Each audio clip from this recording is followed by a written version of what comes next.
Save 20% off Truck Stop Load Board Pro for 6 months. The best tool for serious carriers. Don't miss out. Click the link in the description to get 20% off Load Board Pro for 6 months. Need capital to grow your business or cover unexpected expenses? Rock Financial has your back. Whether you're looking for a flexible line of credit, a fast cash advance, or tailored working capital solutions, Rock Financial makes it simple to get funded, often in as little as 24 hours. No hidden fees, an easy application, and real support from people who know the business. Ready to take your hustle to the next level? Tap the link in the description to get started with Rock Financial today. Wish insurance was this easy? With Log Rock, it's like magic. Real coverage appears when you need it. No tricks. Get covered now. Click the link in the description.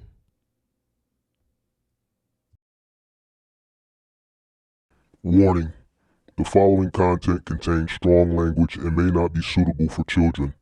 This content is primarily for adults, as this is a trucking channel and truckers have filthy mouths. Please don't tweak if I say. Viewer discretion is advised.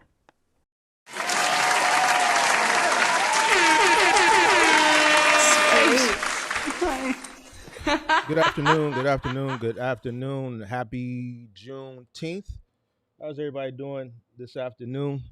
Come on in, make sure you guys hit the like button, subscribe to the channel. Turn on all post notifications. Shout out to Valise in the building. Shout out to M. Jackson. Shout out to the moderators that are here. Shout out to the MGM gang that's here. I know it's a holiday, so we're going to get it in and out. I know a lot of people out enjoying Juneteenth or maybe off or whatever. You know, it's a holiday. So happy Juneteenth. Shout out to Box Truck Buddha. Shout out to Elias. What's going on? Shout out to Ben Bauer. You said, does the Discord sound like it's not as active? No, it's active. It was pretty active yesterday. It's just not a lot of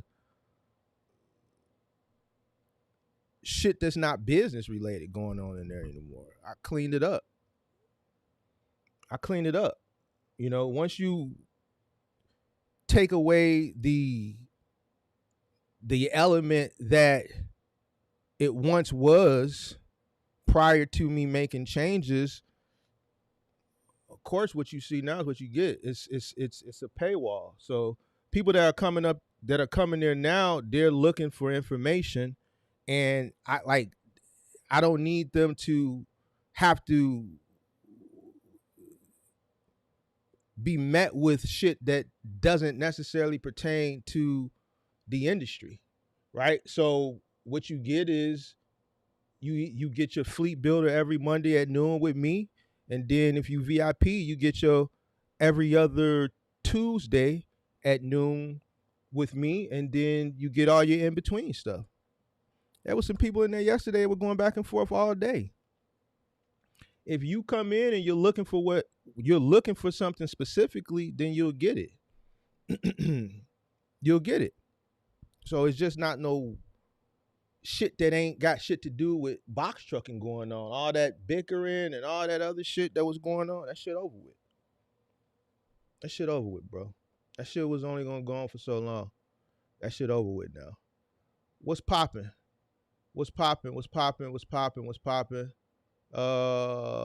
Kevin says he probably talking about the voice calls. There's not a lot of voice calls. Yeah, so I do one every Monday and every other Tuesday, and then I do pop-up ones. But as far as just the ones that were happening, you know, on their own, one of the main key components of how a lot of that shit got started, one of those individuals is not in there anymore. And then John, he's been tied up with some shit. And then one of the guys that was in there in the nighttime, I'm not really going to get into who that person is, but I did communicate his mother is battling, cancer. I'm not going to speak on who it is. So he's been at his mother's bedside for the past month. You know what I'm saying? And his words were like, it's any day now. So the person who kind of got a lot of the stuff, those conversations going at night, is dealing with something. The person who was in the day, one of the main key figures in the day, is not around anymore. The other key person who got a lot of those voice chats started in the day is kind of tied up, with their business, and they haven't had a lot of time to really come in there and proactively get a lot of those conversations started. So basically, right now, is a lot of people just got family stuff going on, or they doing their own thing, or they're just not in the community anymore for whatever the reason may be. So at the end of the day, I still do my weekly and my bi-weekly. The thing is, with the bi-weekly and the weekly, a lot of people miss it. So even though it's scheduled in the event calendar, a lot of people forget, they miss it, they don't pay attention to the notifications, and it just what it is. So, I be there. The people that show up, they show up. The people that don't, I'm not gonna remind you of something that's uh um a standing time. So if it's standing bi-weekly on Tuesday for this tier at noon and standing, I'll be there at noon. I'm not going to remind you. You know what I'm saying? I did at first, but I'm not going to do that. If you in the fleet builder tier, then it's standing every Monday at noon.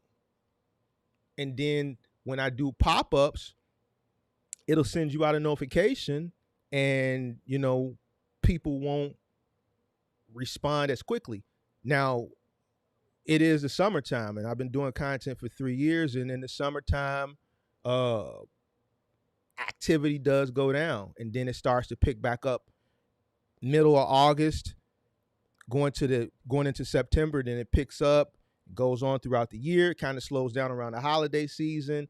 After holiday, January, viewership and activity engagement picks back up, and then it goes on till about May, and then it slows down again.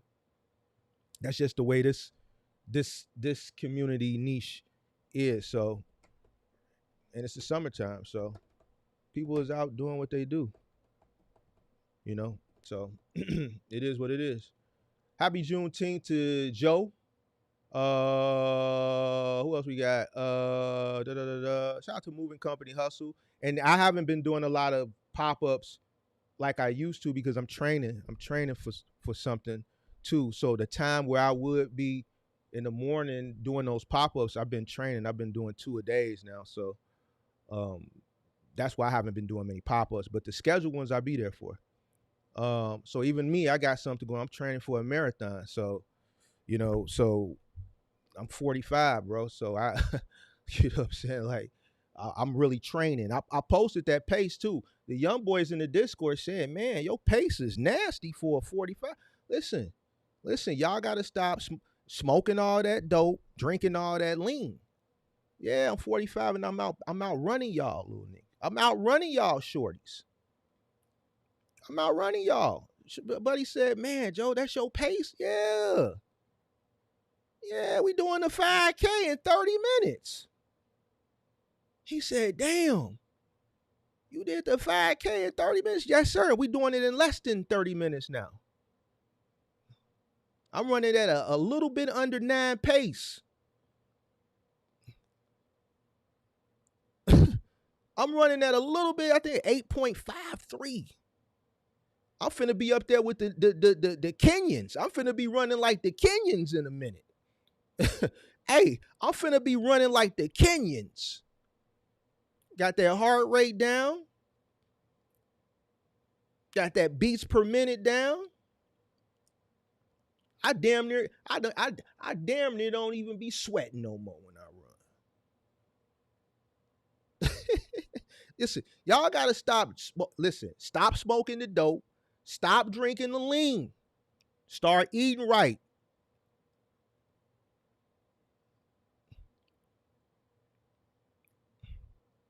You gonna let an old man out? That's why I be telling y'all, like, don't let me get out there. Somebody, man, Mark, I'm telling you, if you get out here, you ain't gonna be able to outwork. You crazy as hell. You crazy you crazy as hell if you think, Big Mark, you think I'm gonna lose? Hell no. Anything that I do, I'm gonna make sure I'm the best at it. Why? Because I have a strong mind. I'm never going to let myself down. See, I'm not going to let myself down. So if I commit to something, I'm going to make sure that I'm one of them ones. No matter how hard it is, no matter how the aches and the pains and all this, that, and the third, I'm going to push through that shit. SD said, don't get carried away now. No. We got to talk it. We got to talk it. The statistics said I ain't even supposed to be here. According to statistics, I was supposed to be gone about 20 years ago. It's a lot to be excited and happy for. According to statistics, I was supposed to have been gone 20 years ago. So yeah, we happy that we can still breathe this air. We can get out there and we can jog and we can do it better than these guys that's in their 20s. Yes, I'm gonna talk my shit. Y'all like to hear it?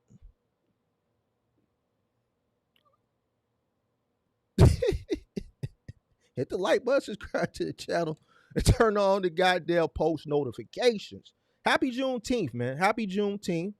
Hope everybody is enjoying their Juneteenth. Shout out to T Beasley, SD, Ashley M. Jackson, Moving Company Hustle. I hope everybody is enjoying their Juneteenth. So today, it's kind of a continuation of kind of what we talked about yesterday, but not so much. And we got the Goofy Comment of the Week Award. But before we get in that, we got to shout out our sponsor. Shout out to Log Rock for sponsoring the channel.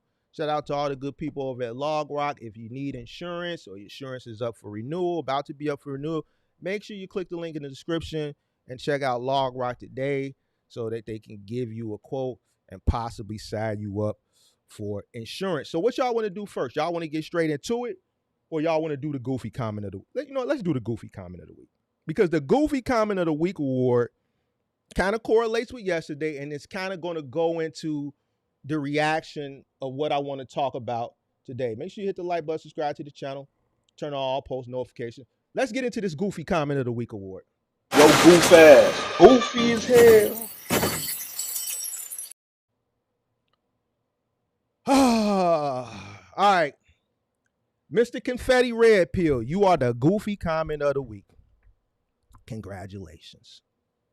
We're going to read it, and then we're going to break it down. Now, some of y'all probably reading ahead right now. So I'm going to read it, I'm going to react to it. So the people that's reading ahead, you already know where I'm going with it. Because the man says so. It's always these young cats that get in their feelings because, and it's this video. Listen, this video right here, it hurts a lot of people's feelings. This video, it hurts a lot of people's feelings.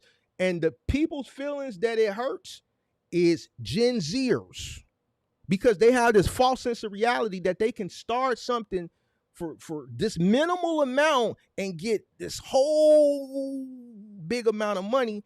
And what they don't realize is they getting finessed by their own peers. We covered that yesterday. If you didn't watch the stream yesterday, make sure you go watch the stream yesterday. Overdrive did the survey with a bunch of Gen Zers, and they said, yo, we were finessed by the perception of trucking. And even though we were finessed, we finesse as well. We make it overly glamorous when we post on our TikToks than what it really is.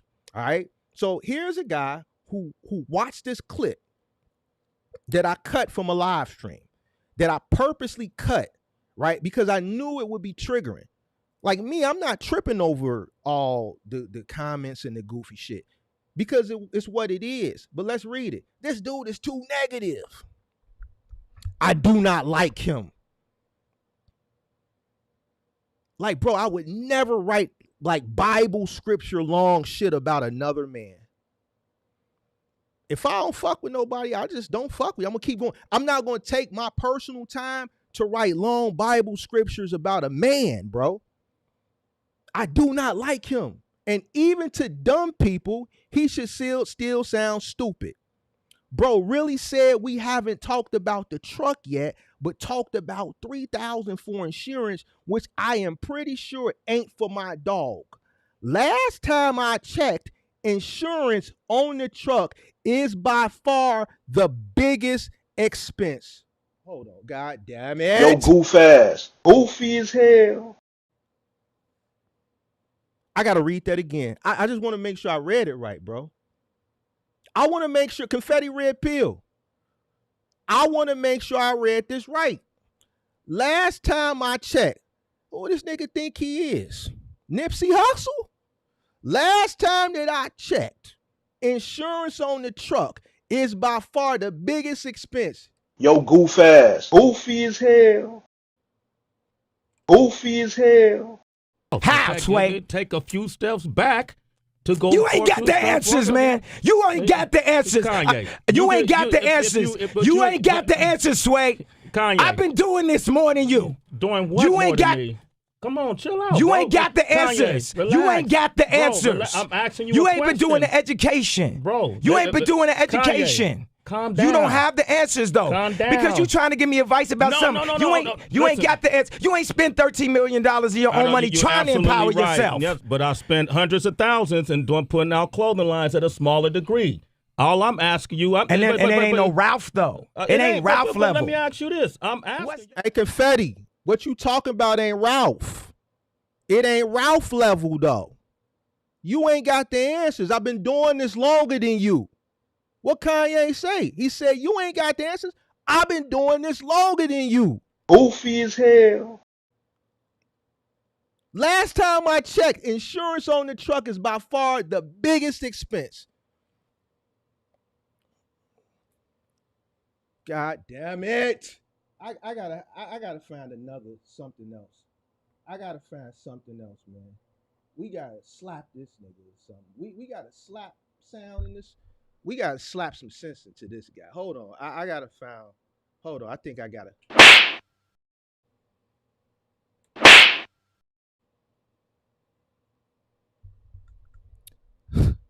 There are also 500, he said, in business structuring fees that Chat GPT will take care for me, but I will still have someone look over, which will be my mentor.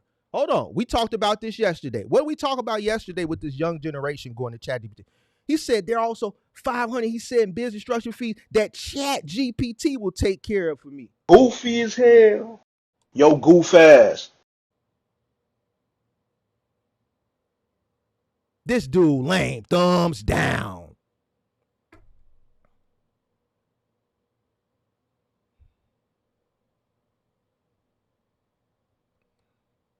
Hold on. I got.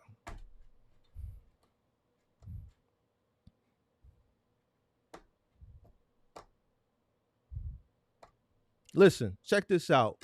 Mr. Confetti Red Pill, you are the Goofy Comment of the Week award because everything you said is dumb. You saying I'm dumb.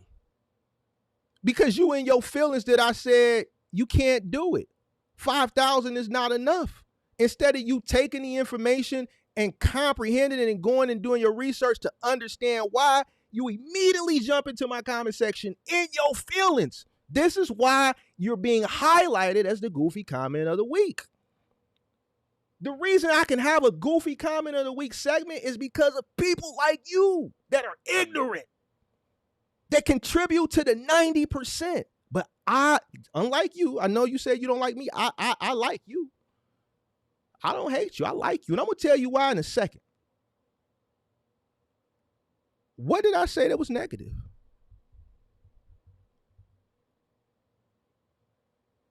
What did I say? I gave you a hypothetical breakdown of cost. What you guys do, Gen Zer, or if you're not a Gen Zer, ignorant motherfucker, you try to find ways around shit, and then what happens is when you do that, you fall into the 90%. You don't have enough working capital. You come in, just like the people that we read in the article yesterday, and you get hit with the real. What you saw that was perpetuated and the perception that was displayed to you on the internet, once you come in, you realize you were hoodwinked. And then you're going to end up like everybody else that calls in on my call-in show in the dark. Or they call in the dark. Man, Mark, Man, I remember when I first started seeing your content, I didn't like you at first, but then when I got in, I'm like, damn, bro was right the whole time, man. These people, man, they out here taking advantage. You know how many motherfuckers call in on the call-in show with that same dumbass speech in the dark because they scared to show their face? So while you sitting up here in my comment section writing these long Bible scriptures because you in your feelings, because I hurt your feelings and I crushed your dreams with reality and truth, you need to take what I'm saying at face value and go back and do a little bit of research instead of getting in your feelings. I will never say no goofy shit like this. I do not like a person because they said something. Cool. I like you though, and I'm going to tell you why in a minute. You going to say, and to even dumb people, he should still sound stupid. How you going to call somebody else dumb when you said the last time you checked insurance on the truck is by far the biggest expense? Goofy as hell. Yo, goof ass. You ain't even on the new. You ain't even in the game. This is why you sound ignorant. You talking to a motherfucker who was doing this shit probably when you was in grammar school, little nigga. I'm damn near 50 fucking years old. Fuck, I gotta sit up there and lie to you for. Nigga, I was doing this shit, nigga, when you probably was in grammar school. Nigga, you was playing with crayons somewhere.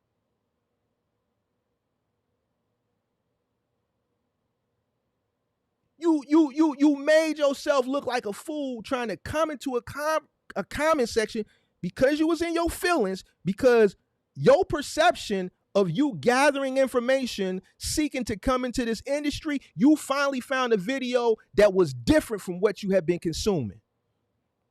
And it hurt. Last time you checked, insurance on the truck is by far the biggest expense. Well, goddamn, where you fueling up at then, big dog? Or where you plan on fueling up at? What you plan on putting in your tank? Water? What you plan on putting in your tank, Charlie? Water? Your truck gonna run off water?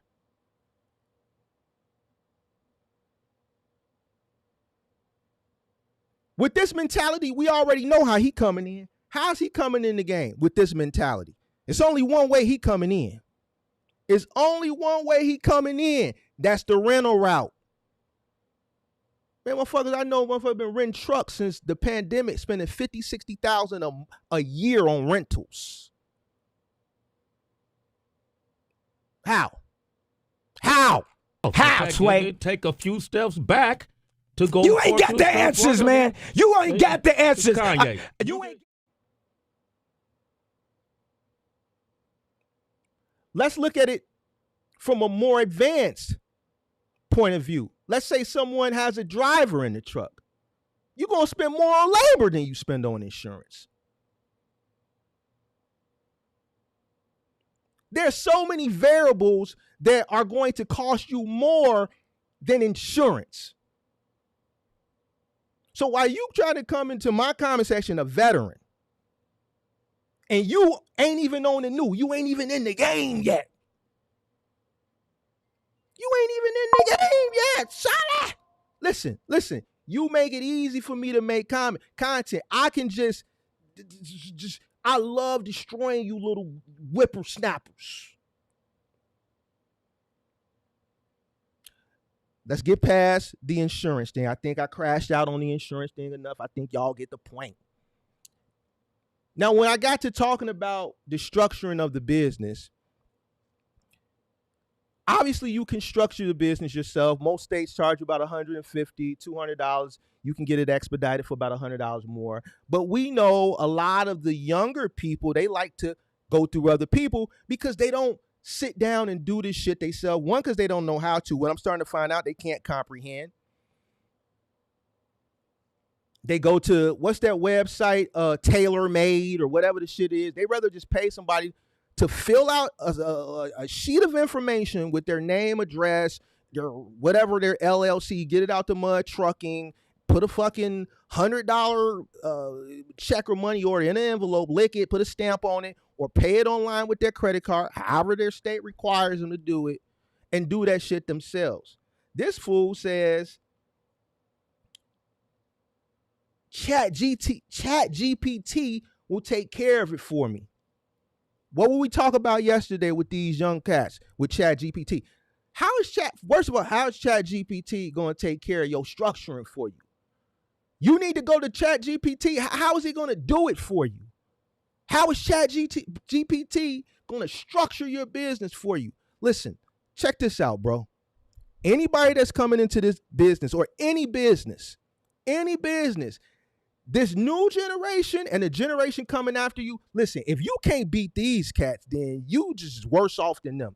It's so easy to beat these Generation Zs, and the generations gonna come after you because they don't think, bro. They're gonna rely on Chat GPT. They ignorant. They get in their feeling. They emotional about every fucking thing, right? And it's just gonna be easy to win. You know what's gonna make it easy to win? Just do your due diligence. Do research. Make sure you strengthen this right up here, and you're going to win every time. It's so easy to win against these cats nowadays. Now, let me go back and tell you, because I crashed out. This is the Goofy Comment of the Week award, so we got to give them a good 5 minutes of crashing out. I learned that from academics. You got to crash out. People like to crash out. All right, so we crashing out. Let me tell you why I love people like this. It's because we need people like him. We need this ignorance. Without people remaining ignorant, there's nobody to take advantage of. And when I say take advantage of, I'm talking about taking advantage of in a competitive way. Business is competitive. It's competition. We're all fighting for a customer. The customer can only go with one person. Each job, 9 times out of 10, depending on the industry, they can only hire one company. A person who's ignorant, whose mentality is of this individual, and I'm not going to, because obviously he's looking and searching for information. He's just in his feelings because the information that I'm giving is the truth, and the truth hurts, right? Because people have these big dreams of getting into this business with this little money and expecting to make this amount of money. Let me tell you, Confetti Red Pill, why I appreciate people like you, because you're the type of person and people that think like you. We need people like you to do the things that we don't want to do, and we can afford to pay you to do those things. And not on top of that, we need people to do other things to keep this economy going, and everybody can't be a business person. This is why the majority of people that come into business fail, and only the strong survive. And part of being strong is being mentally strong and strengthening your brain with education and knowledge and not being ignorant. There's no way I'm going to go into a veteran, whether you know I'm a veteran or you don't know I'm a veteran. I'm going to go into anybody's comment section and I knowingly seeking information. I'm knowingly seeking information. I'm not even in the industry yet and try to contest some shit. Because you're going to end up looking like a fool like you looking right now with your goof ass. Goofy as hell. I'm not finna go contest no motherfucker and I have no experience because you're going to end up looking like a fool. Talking about some goddamn, last time you checked, insurance on the truck is by far the biggest expense. You are a fool. Tell me where the goddamn you filling or you plan on filling your truck up at, Charlie. Find this gas station where it's going to be cheaper to fill up throughout the year than it is to insure the truck. If you on the new and you ain't in, or even if you in and you on the new, the last thing you should be trying to do is contest, because you going to end up looking like a goddamn fool. And that's the Goofy Comment of the Week award for week of Juneteenth. Yo, goof ass. Goofy as hell. All right. Whew.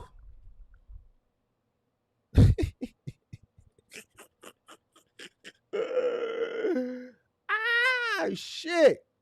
All right, so boom. Now we got that out the way. Let's get on with the rest of the show. All right, so today it's kind of a playoff or a continuation of yesterday. So kind of a little bit, I should say, but not. But yeah, let's just say it's a little bit playoff of yesterday, or just a lot of the stuff that I talk about, right? There are a lot of people agree with, but then there's people that disagree with it.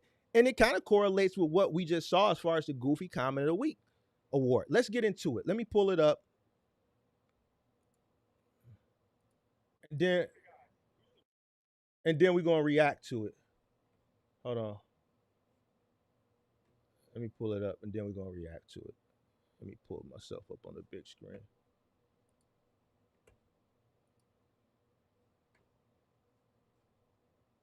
Look like money. What was your business? I own one of the largest. Hold on. Excuse me, guys. Who's the richest person here? You. Nah, man. You look like money. What was your business? I own one of the largest law firms in North America. How much money did you make this last year? Last year, Yeah. more than LeBron. LeBron, are you a billionaire? Well, Forbes magazine put me on the cover and said I was, so Forbes doesn't lie. Could I interview you for 1 minute real quick? Yeah, come on. Have you ever been fucked over in business? Yeah. You have? Yeah, but I fucked back. Did you come from a lot of money? Shit. Listen, my dad needed a co-signer to pay cash. No, I did not come from a lot of money. So what was your turning point to financial freedom? I think you're born with it. When I meet people my age, I say, were you a paper boy? Because a paper route is tough. So you don't think everybody's built for entrepreneurship? Oh, absolutely not. Look, today in the jungle, a lion's going to be born and a sloth is going to be born. The sloth is fucked and the lion is king. As a billionaire, what's the best financial advice you've ever received? If it smells like dog shit, there's dog shit. If it's too good to be true, it's too good to be true. You're part of the top 1% of the top 1%. Where are you putting your money? I tell your viewers, read these books, A Random Walk Down Wall Street and Black Swan. Where do I put my money? Index. All right. So the two main points that I wanted you to get out of that short interview were two things that I always talk about. And the two things are, and I'm going to play this again, is every day a lion is born and every day a sloth is born. The sloth is going to be a sloth and the lion going to be the king of the jungle. What do I always say? The strong survive. The weak will perish. It's always going to be a person like the guy from the Goofy Comment of the Week award. He's a sloth. And a person like me is going to take advantage of the ignorance. It's business. He also said, when the guy asked him, is everybody meant for business? Can everybody? He said, no. So if you don't take it from me and my black ass, because you know how we are, we don't like to listen to other black people. We rather listen to someone who don't got the same color skin tone as us because it just makes it right, right? So he said it. He's a billionaire. No, not everybody is meant.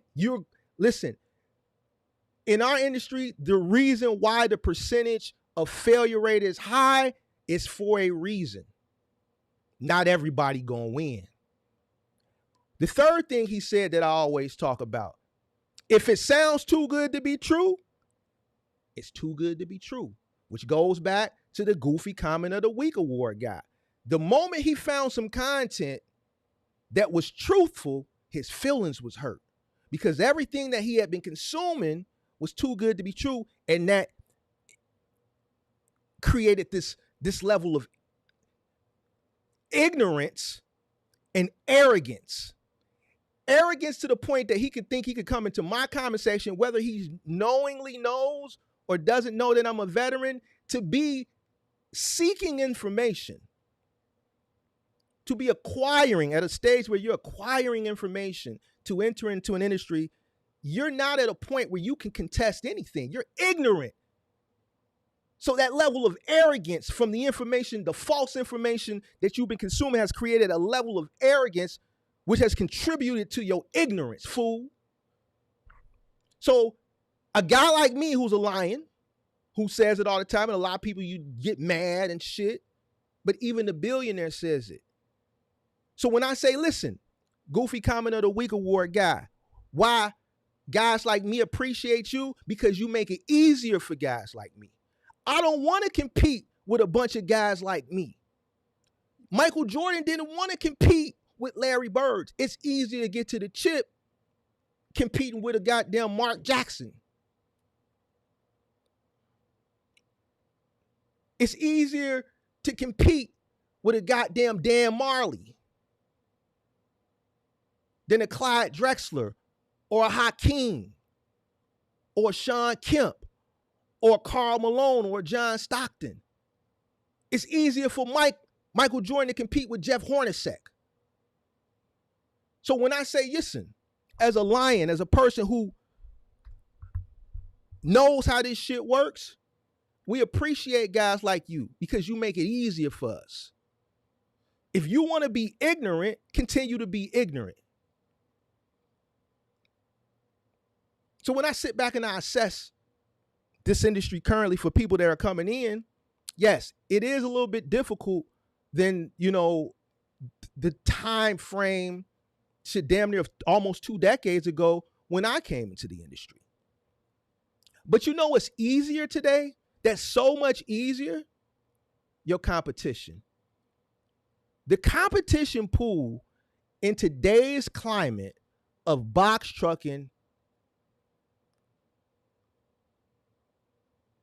nowhere near where it was when I came in. Because when I came in, you didn't have all this dumb fuck shit, all this fake perception. It didn't exist. There was no YouTube, Facebook, influencers hadn't even been created yet. So there was nowhere to get a false perception of this industry, to be misled. So the way you came in correctly because you followed a traditional blueprint of entering into a business. With all the shit that these people have today misleading them, the one individual that in this industry that makes up the very minute 10% is the person who goes above and beyond and strengthens this. It is so, like, people that are ignorant are so arrogant today. There's no way, if I'm looking for information to enter into a field and I'm researching the information, the last thing I'm going to do is arrogantly and aggressively give my 2 cents on something that I haven't even done yet.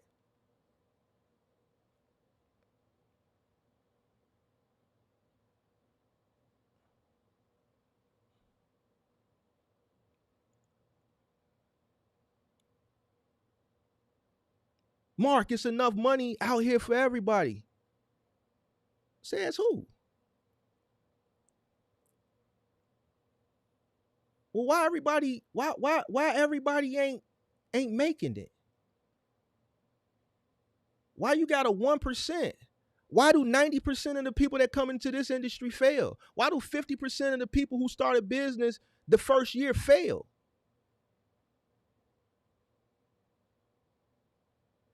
If it was just so easy, why do the majority of people that try fail? It's because the wolves and the lions, they want as much of it as possible. They want it all. The reason why it's a 1% versus a 99% is because the 1% control everything and they want to control everything and they'll do whatever it takes to remain in that 1%.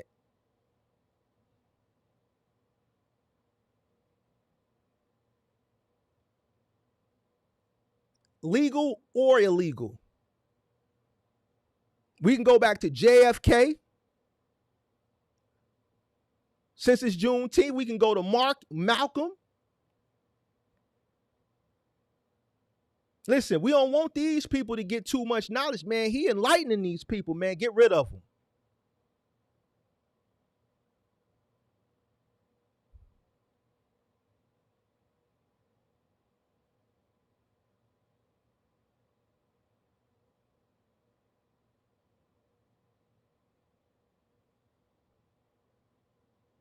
So even from a billionaire, the billionaire is saying, look, you got lion. He called the weak sloths. I never used that. I'm gonna start using that. You a sloth.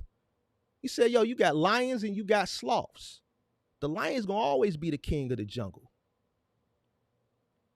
How many people you think he took advantage of for being ignorant? And then at the end of this interview, I'm gonna play the whole thing out. He exercised some humility, but that's what people do when they hit a certain level of success. They try to put off this humility like, I just got lucky. Bullshit. Because I researched it and I'm gonna prove it to you. Let me go back. Let me play this again for the beginning, for the people that came in late. Richest person here. Nah, man. I tried to find this. Excuse me, guys. Who's the richest person here? Nah, man. You look like money. What was your business? I own one of the largest law firms in North America. How much money did you make this last year? Last year, Yeah.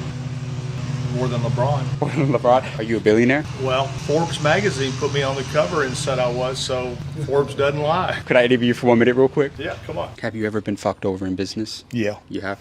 Yeah, but I fucked back. Did you come from a lot of money? Shit. Listen, my dad needed a co-signer to pay cash. No, I did not. Hold on, you can't pause it on Instagram. I wish I could have found this on YouTube. He said, "Have you ever been fucked over?" And he said, "Yes, I fucked back." He said, "Yes, I fucked back." That tells you a lot. It proves everything that I've been saying, bro. Like, nobody is your friend. People are going to take advantage of you. This is dog eat dog. The people that win, not only do they have a mentality, and let me just play it out, bro. Let me play it out. I hate that I can't pause this shit, bro. Person here. Nah, man. You look like money. What was your business? I own one of the largest law firms in North America. How much money did you make this last year? Last year, Yeah. more than LeBron. More than LeBron. Are you a billionaire? Oh, you can pause it. Well, Forbes magazine Okay, you can pause put it. me on the cover and said I was, so Forbes doesn't lie. Could I interview you for 1 minute real quick? Yeah, come on. Have you ever been fucked over in business? Yeah. You have?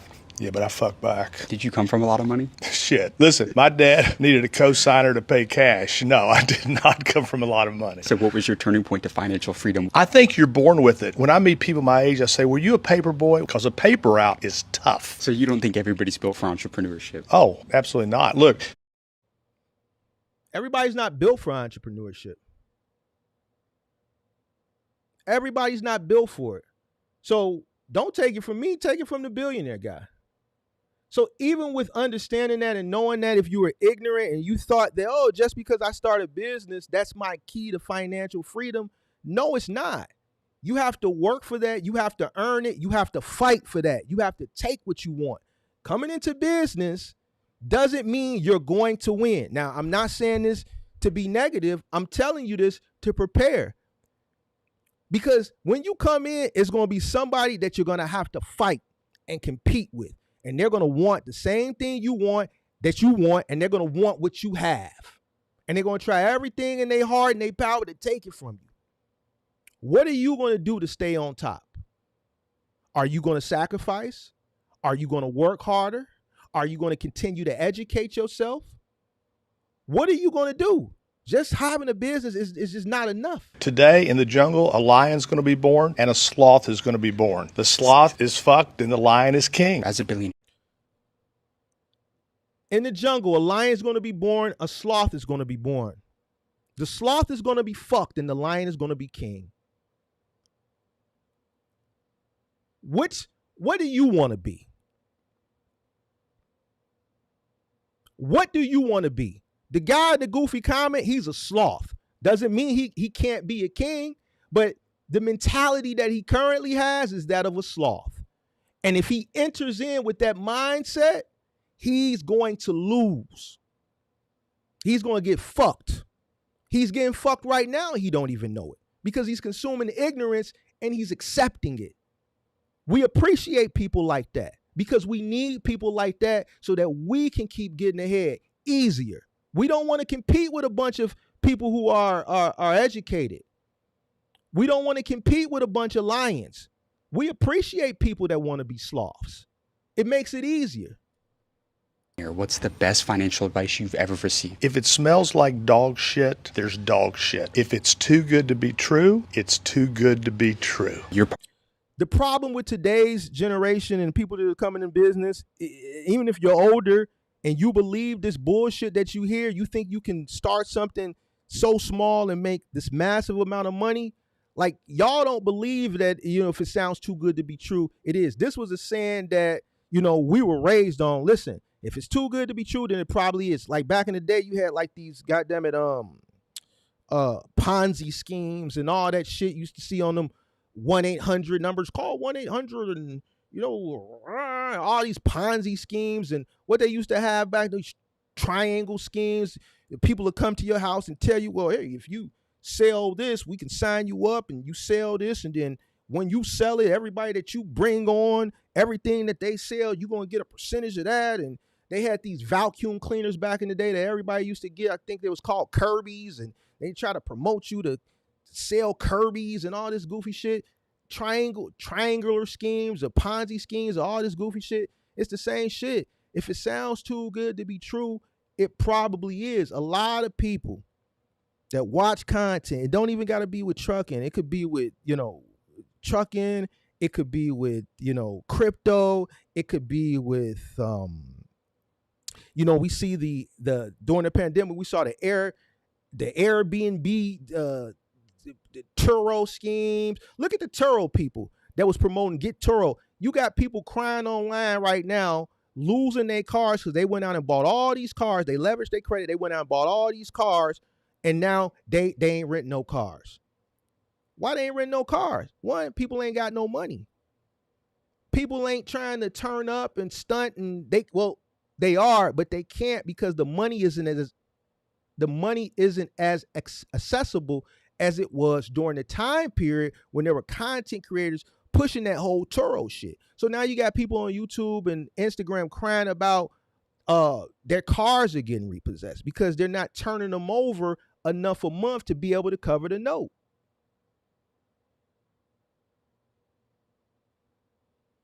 They were sold a dream and they fell for it. A lot of people, I don't know if it's a middle American thing, but if the shit sounds too good to be true, then it is. Why? Because if it was that good, why ain't everybody doing it? Listen, there was one time in my 15 years of being in this industry that I can tell you where this industry was too good to be true. And that was the second half of 2020, all of 2021, and the first quarter of 2022. Anything that I witnessed prior to that time period and after that time period has been normal.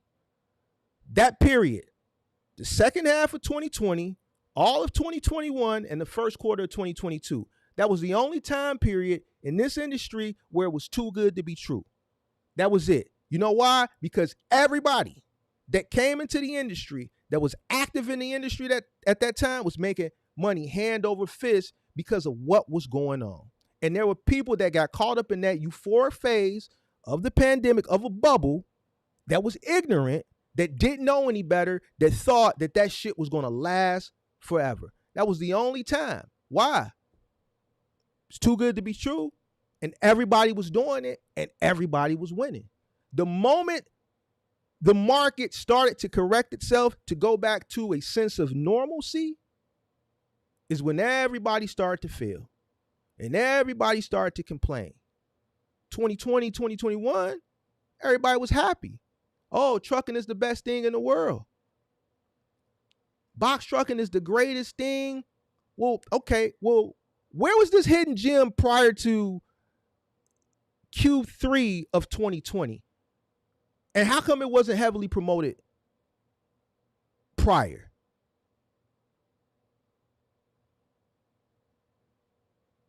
If something sounds too good to be true, then it is. Somebody put 3-Card Monty. You's a sucker if you walk up and you see somebody winning. You's a sucker. The person you see winning is in on this shit.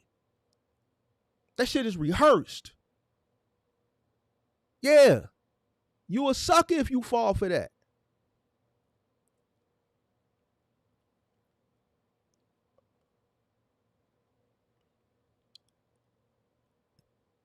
Anything that sounds too good to be true, if it sounds too good to be true, it is. The first thing you should think, why ain't anybody doing it? Why am I so lucky that I just stumbled on this box truck or whatever the case, this 3-car? Why everybody else standing around watching this one person steady win? And why is this dude moving the bottle cap so slow and it's so obvious? And why would he want to come out here and stand on this strip and just give money away? He's saying, yeah, come on, we giving money away today, guys. We giving money away. We giving money away. Well, why is this the only person playing? And then your goofy ass walk up and put $100 down. He lets you win. He might let you win a second time. Man, come on, man. Let's play double or nothing. He good. He know you a middle American. He know you a sucker. He judging off your body language. He's trained to read your behavior. He's a scam artist. He's a hustler. He from the street. You a middle American. You can't read the room. Yeah, come on, put it all up, double or nothing. You go for it. Because you won too and you think it's sweet. Now that nice attitude that he got and that nice little grin, his face turned stone cold. His hands start moving a little bit faster. Whole time he got the ball tucked and cuffed. You didn't see it. Go ahead. Closed up shop, walked away from your goofy ass. Ain't nothing out here sweet like that. Nothing. So if you don't listen to me, listen to the billionaire. If it sounds too good to be true, then it is. Part of the top 1% of the top 1%. Where are you putting your money? I tell your viewers, read these books, A Random Walk Down Wall Street and Black Swan. Where do I put my money? Index funds for equities, tax-free bonds that yields about 4 to 4.5% tax-free, and U.S. Treasuries. If you died tomorrow and all you had left was one more guiding principle for the younger generation, what would that be? My best advice for everybody. Life is luck. I made 1,000 left turns and 1,000 right turns. If I made one different turn, everything could have been fucking different. Everything. And yet I pat myself, oh, look how great I am. No, I'm a lucky guy. Successful people pat themselves on the back too much. What they really should do is get on their knees and thank God that those left turns and right turns ended up here. Excuse me, guys. So I disagree with him on the lucky thing. The thank God part, yes, I do. But I'm going to tell you why he's not a lucky guy. He said, oh, I'm a lucky guy if I would have made the left turn or right turn. No. If you, because I researched the guy. If you look him up, everything he did was strategic. It was no luck. There's no luck. He went to school. He became a lawyer. After graduating law school in 1982, he began his legal career with a law firm. He left the law firm in 1985 to co-found a law firm, Griffin, Morgan, and Linder, a partnership that lasted 3 or more years. From 1988 to 2005, he was a founding partner. In 1989, the law firm began advertising aggressively. Doesn't sound luck, sounds like strategy. I don't believe in luck.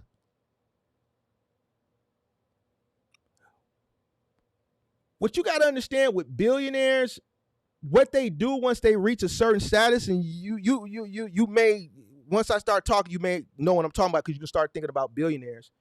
They start to make themselves more, they practice having this humility because they want to fit in with everyday people because they get so high up that they want to have this humility to bring themselves back down so that they can be likable and so that they can fit in because they know that they're way gone from everybody else. But that's not true. There was no luck.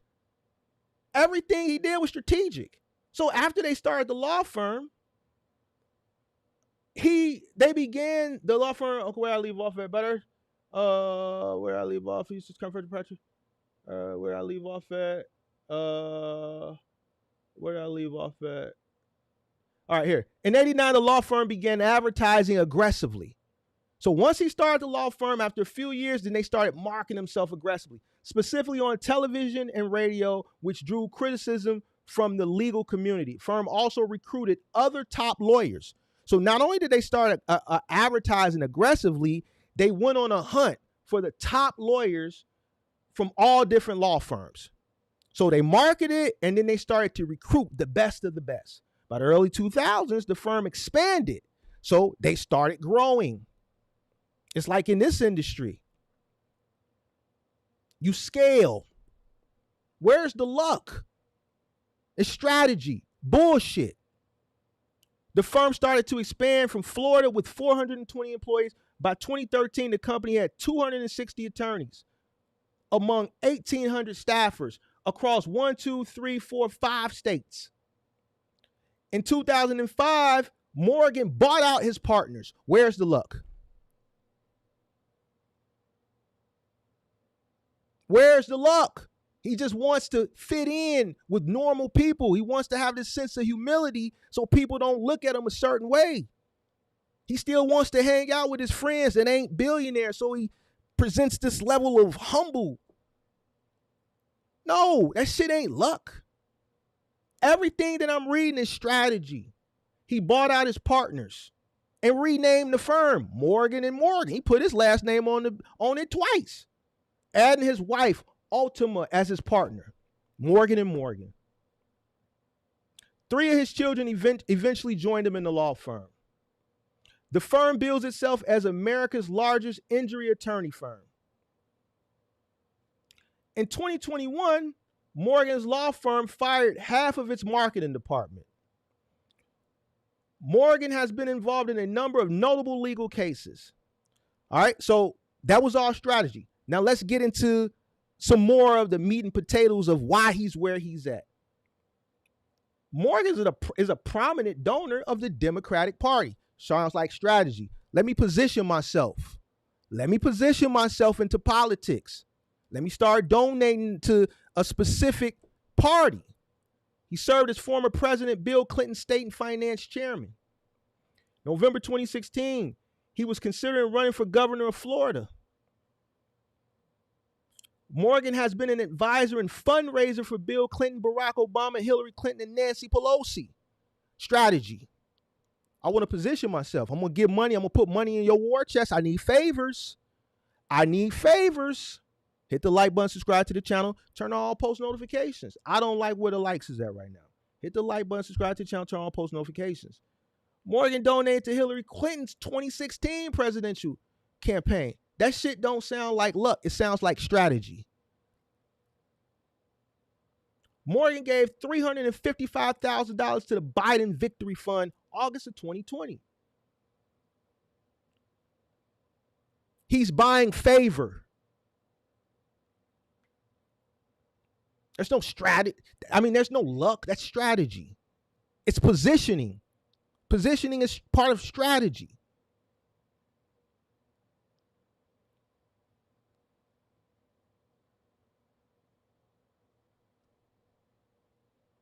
What is this luck shit? I had this debate. I don't believe in luck.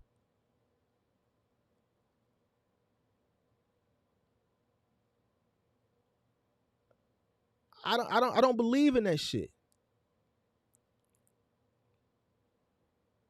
I believe business is, one, understanding what you investing in, educating yourself, strategy.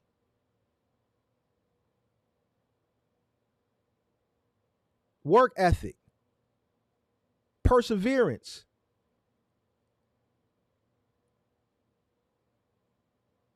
Discipline, sacrifice. What are we talking about? I don't believe that humility shit. That's just to make him a likable person. He probably has a PR person. When you get to this type of level, you hire a PR person because you don't want to be a rich asshole. No, because if you read his resume, there's nothing here that's luck. It's all strategy. It's all positioning that was strategized. So when he talks about a lion and a sloth, you can't say, yo, you got lions and you got sloths and then correlate that with luck. No. You a lion for a reason. Because you stepping on shit.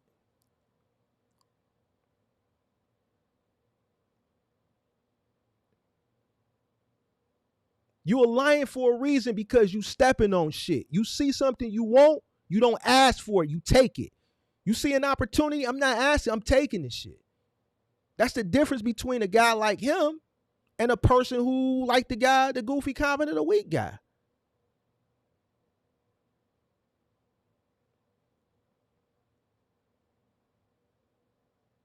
What we talking about?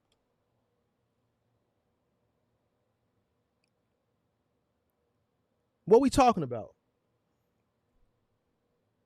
So when I saw that, I said, man, this is great because I say the same shit. So let me bring this up because here's a guy, I didn't even know who this guy was. He said the same shit that I say all the time. And it seems like 50% of the people that watch get it. The other 50%, they don't understand that this is not only this is business, this is just the way of the world.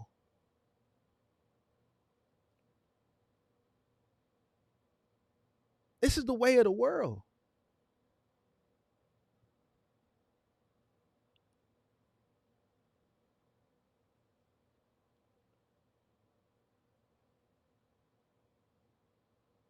It's so easy, man. For y'all young cats, like the more I talk to y'all, even though it's the competition pool is different now, and you know the margins are tighter and smaller because the operational cost today is so higher and the rates are, you know, parallel to what they were a decade ago and beyond. The people that you're competing with are stupid. And I keep proving this to you.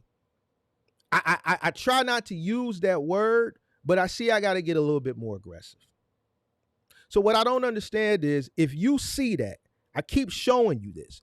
I'm doing the goofy comment of the week. You have people that think they can contest and they're ignorant. They still trying to learn. And this is the clientele of competition pool that you're dealing with. Why is it so hard to sit down and seek knowledge, apply yourself, push yourself, create a level of discipline, a lot of sacrifice, and an aggressive work ethic? Why is that so hard? Because the people you competing with are just dumb. Listen, I hate to call people dumb, but Buddy said I was dumb, and everything he said in the fucking thing was fucking stupid. They're dumb. So now they're going to get mad at me for calling them dumb, but I have to get more aggressive. For the people that want to go out there and win, it should be easy to win. Because they're not going to think on their own. We talked about the Chat GPT shit yesterday. And sure enough, we got a dumb person. We got a dumb person right here that proves everything that I said yesterday. You're going to go to Chat GPT to figure out how to, goddamn it, structure fees that Chat GPT will take care of? How? How is Chat GPT going to take care of that for you? Mr. Insurance is by far the biggest expense when you run in a box truck. Mr. Insurance is the biggest expense when running a box truck business. And Mr. I'm going to go to Chat GPT. This your competition. That's your competition. A guy that says the insurance is the most expensive when running a box truck business, and Chat GPT going to tell him is going to structure his fees to take care of it for him. So guess what? A guy like that, right? No situational awareness, will have no critical thinking skills once he does enter with this dumb, stupid shit, right? This dumb, stupid shit. He's going to get into a situation when he finally come out here with his ignorant ass, right? And it's going to be a situation that ChatGPT ain't going to be able to help him out of, and he will have no critical thinking skills because he's ignorant. And then it's going to be a guy like me, one of you guys that are smart, that understand how this shit work, that's going to come recover his load and make money while he's losing it.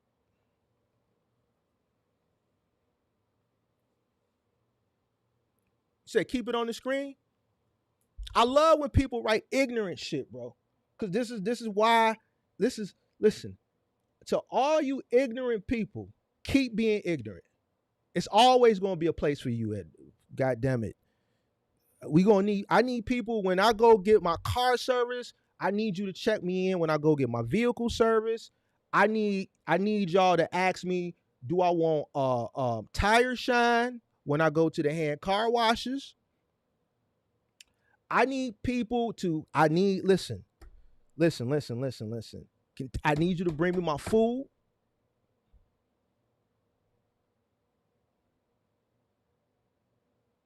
It's always going to be something for you to do in America. Business ain't going to be for you. People like this, we need people like him. People like him have to be delegated shit to do. They can't think on their own. No critical thinking skills. They can't maneuver through this landscape of business because ignorance. You got people like him that don't even know how to pick their battles wisely. Pick your battles wisely.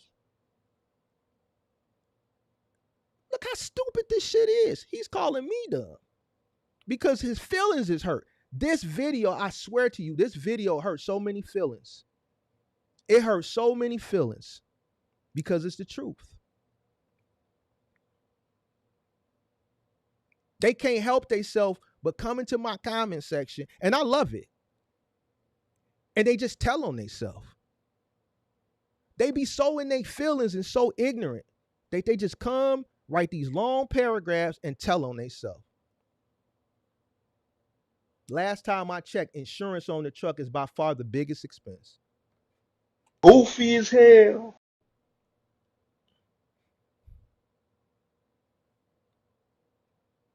Listen.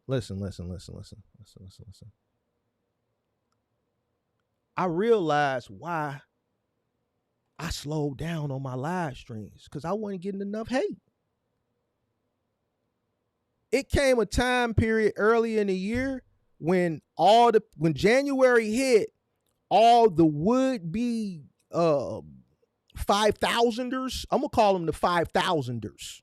The 5,000ers, this conglomerate of 5,000ers, they failed. So the hate slowed down. I'm like, damn. Because I love hate. I get fueled by the hate. I'm from the city. I'm from the crib. Chi-Town, the city of hella haters. Well, we keep rising to the top like elevators. High haters, I'm back off hiatus. I feel just like you. I mean, even I hate us. I wasn't getting a hate. I love the hate because it drives me. I love it, bro. I don't duck it. I run to it. That's just like me wanting to get into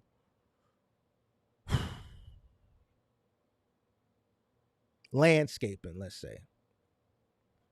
And I don't know shit about landscaping other than when I used to cut my OG grass when I was a shorty. I don't know about how to do it on a professional level. So if I go seeking information to consume information and I know I'm on the level of consuming, the last thing that I'm going to do, whether I agree with something or not, is go into a person's comment section and call them dumb and stupid because I'm in my feelings and I'm not educated. Because then that's going to make me look like a fool because I don't have a vast amount of knowledge, and what this person is saying may actually hold merit and value, but because I'm not tenured, I don't understand. So instead of me going seeking the information, I get in my feelings. I'll never do that. I want to understand, based off the information that I've been consuming thus far, why is this person saying something different? Why is this person the anomaly? Just because it's different than what I've been consuming thus far doesn't make it wrong. Another reason why a lot of the young people are failing. They come across something, they don't take it and go research it, fact check it. Lazy. I had I was going to do a goofy comment last week with a guy under the same video, but he apologized the next day. He watched this video, he got in his feelings and said, "Oh, just because it's not working for you." I said, "Bro, do you know me? Man, how many trucks you got?" I said, "Bro, everything you need to know is in the content." He's thinking I'm some young dumb punk, right? And he's basing what he watched in this video, and he's thinking that I'm currently, young and active and in the industry. I said, "Bro, go watch the content." And he just went on and on and on and kept responding and kept going back and forth. I said, "Bro, all your answers is in the content." So then he hit me with "I got 10 trucks and 8 drivers." I said, "That's it?" I hit him with, "Bro, I was buying trucks when you was in grammar school. 10 trucks, that's it? I was buying trucks when you was in grammar school, young punk. You young punk, you." I said, "I told your ass, go watch the content. Don't watch the shit that's YouTube is promoting. It's a reason why they promoting this video. Because it's triggering. Y'all keep watching it, the whole thing, getting upset and coming writing these long paragraphs. And YouTube is like, man, whatever's in this video, people keep writing these long, they are really engaged, so they're going to keep pushing it.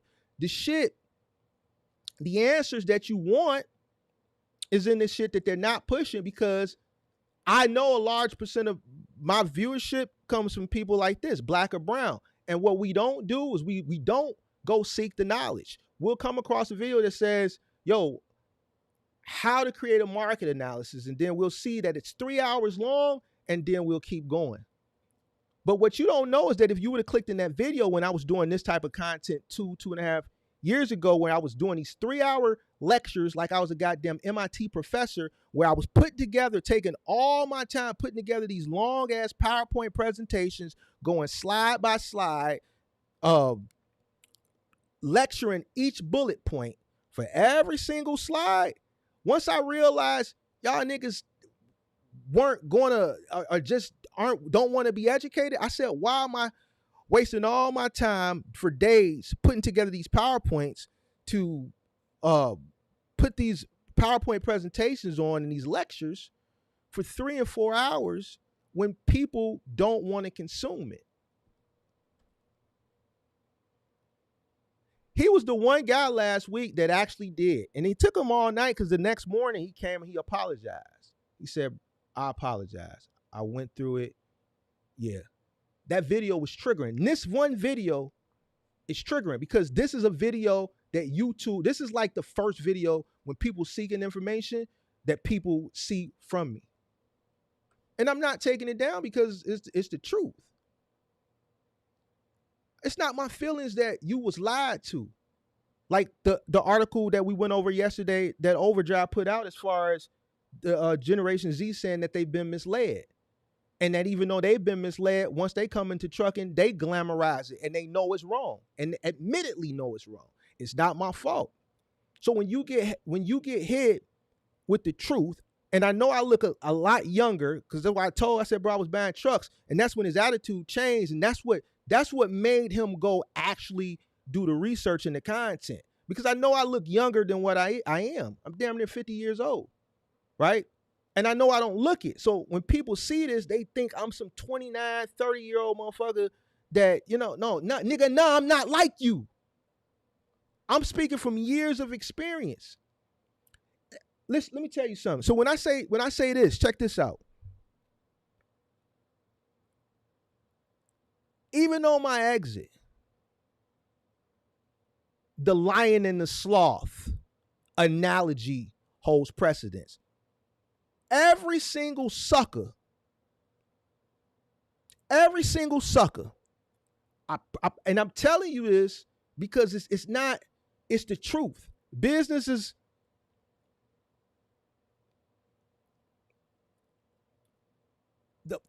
nobody comes into business to lose, right? So even during the exit, during the pandemic, once I realized that this was a great opportunity that I would never get again, every single sucker that purchased a truck that was purchased a decade prior for 3 times the amount of what I paid for it a decade prior was a sucker. That was me taking advantage of a situation that I knew I would never have again. And each person was a sucker. Even though these people gave me money, they still were suckers.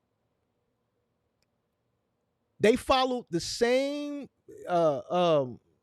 bullshit that the people that was selling these ideals and these dreams on Instagram, TikTok, Snappy Chat, and all this shit during the pandemic.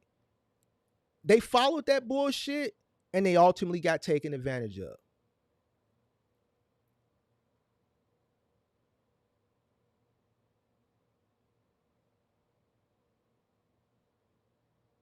I'm a businessman.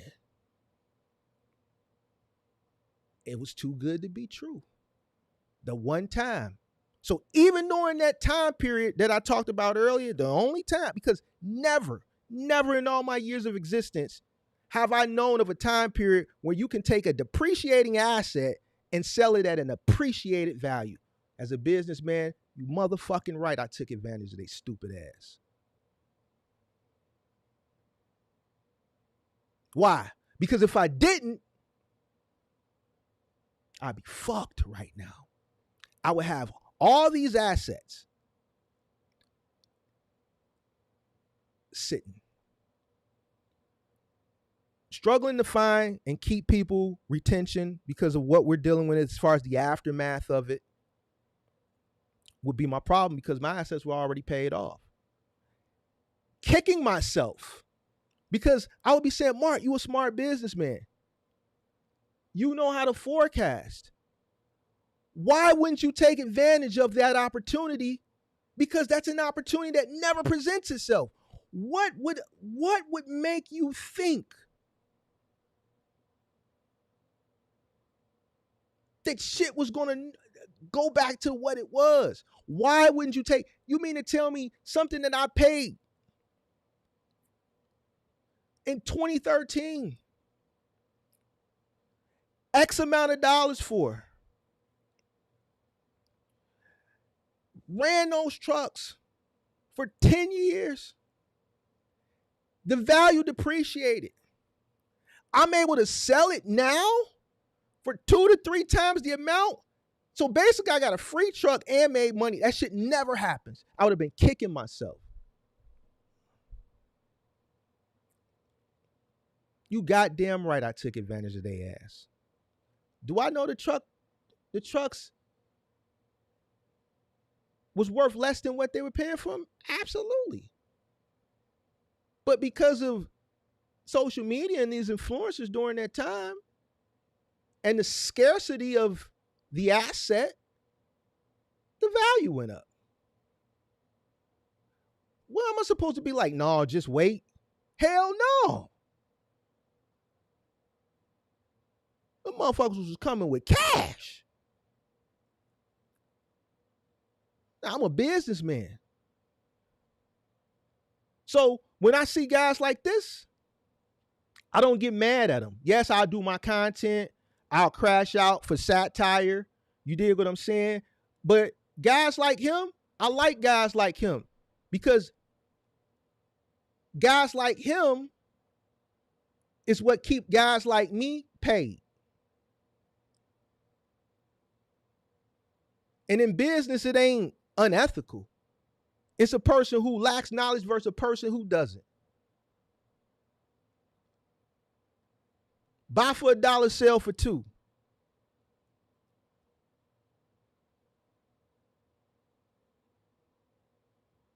You follow a trend. I don't follow trends. I forecast potential trends. I enter when the cost is low. I sell when the shit becomes trendy and the price is higher. I buy low, sell high. I'm patient. I like when people are ignorant.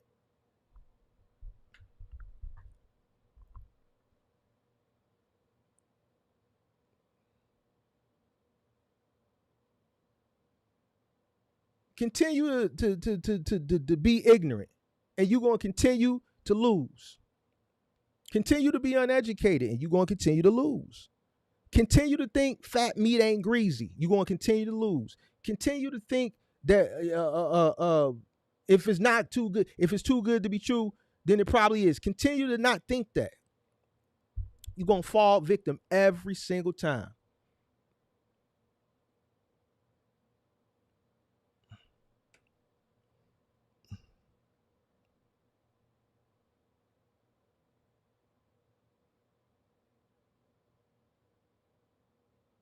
Do I think that all opportunities? Oh, we got somebody watching on what's that shit called? What's this logo right here called, y'all? I can't think of that shit. Twitch. Do you think all opportunities that don't have any luck that play a factor for people? Do you think that all opportunities that have any luck that play a factor for people? When it comes to business, I attribute. Let me explain something to you. I can't think of no time in business where I got lucky. I can't think of a time. I can't think of a time. The only thing that I remember is a lot of fucking work, a lot of sacrifice. Work and sacrifice. That's all I remember, bro. I don't remember a time where, whew, that was a close call. I don't remember a whew, that was a close call. I remember Grange dropped me. Grange was the first insurance that I had, and guess what? I remember them. They dropped me after about 3 years. Something happened. It was that awning situation. Guy backed into a dock. He didn't look at the clearance. He backed in. The whole fucking dock awning came down. $55,000. They didn't renew me. Right? It wasn't the guy backed into the dock and the awning came down and they renewed me. And phew, I'm glad they renewed me. That was a close one. I was for sure they was going to drop us. No. Every truck that got into an accident, we had a claim. I remember a driver was coming out of an alley and he had to make a right turn out of the alley. And, you know, Chicago is like New York. You know, parking is tough. So people will park to the corner, the very edge, and they'll have the butt of their car sticking out because they're trying to squeeze in. The problem is if there's a truck that's coming out or a large vehicle that has to turn with that butt sticking out, it makes it hard for a 26-footer to make that turn coming out of the alley if the butt of your car is sticking out. And it just so happened to be one of those alleys that he couldn't keep going through to the next alley to getting out. So he turned and the rear end of the truck clipped the car that was on the edge. Nothing was wrong with the truck. He thought because no one was outside, he didn't see anybody outside, he could keep going. Lo and behold, 2 days later, I got a call from the broker. The insurance called him and said, man, one of your drivers hit a car. Like, what do you mean one of my drivers hit? Ain't nobody called and said nothing. Yeah, they gave the place everything, I did my due diligence. I called the driver. He admitted to it.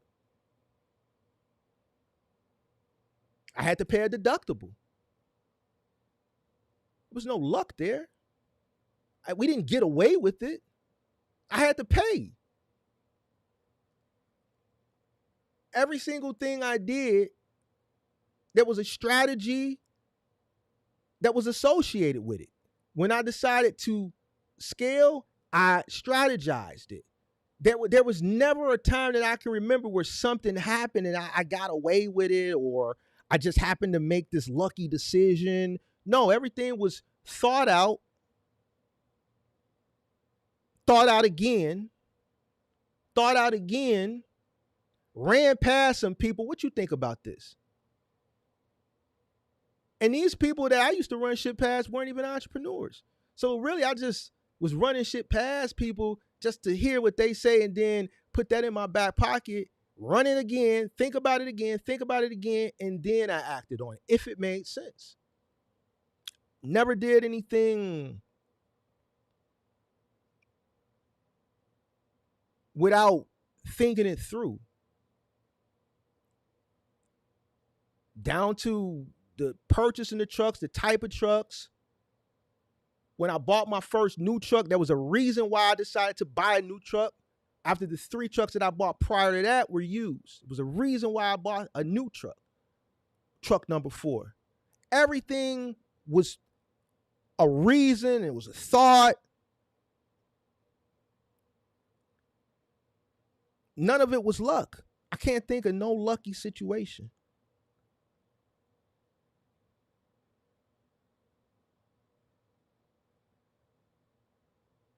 Scaling,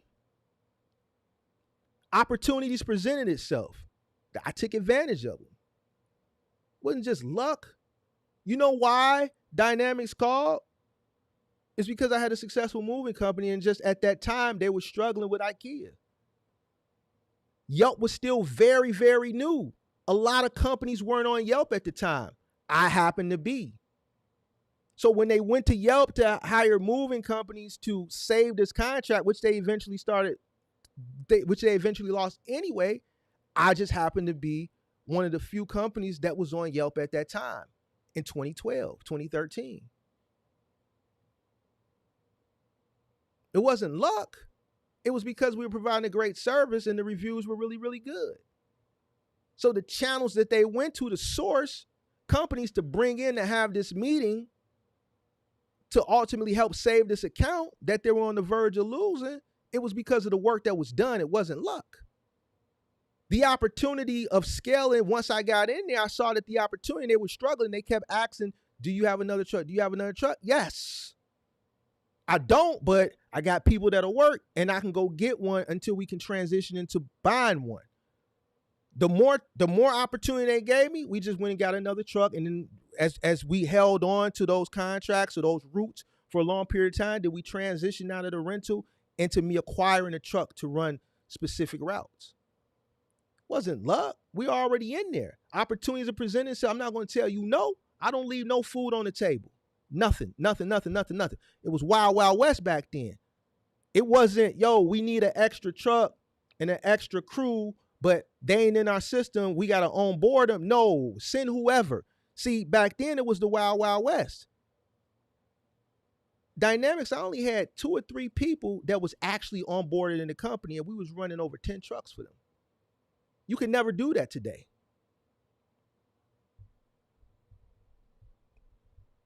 If shit was left on the dock, hey, you got anybody you can send? We got shit that's on the dock that we need off. They didn't care who it was. It wasn't, yo, we got shit on the dock, but, you know, it's just going to have to stay on the dock because, you know, none of our MCs have people on board, and the people that have on board it are already out. That's why they have this, we're going to charge you $1,000 now if you drop a route.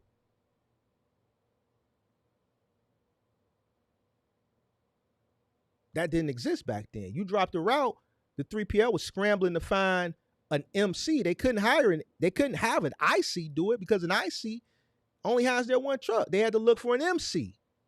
Yo, can you send another truck? You got another truck available? Or is it a possibility that we can take this route and maybe add 2 or 3 stops from this route with the other trucks you got here and add maybe 2 or 3 stops from this route onto this route, then 2 stops from this route onto that route? We had a driver not show up. They got 9 stops. Can we take 3 stops on each truck and add it on one of your other trucks? Now they just charge you $1,000. That shit didn't exist back then. Those opportunities were presented because ICs or individuals dropped the ball, whether it was their fault or not, and I always made sure that I could take advantage of those situations. Not leaving nothing on the table. If you present me with a meal, you presented me with food, which is money, I'm taking it. And if it's sweet, nigga, I'm gonna try to undercut you. Man, this buddy route, what you say? Oh yeah, okay, we covering this route because buddy truck broke down. Man, I need this. Yeah, but this truck, man, fuck dude.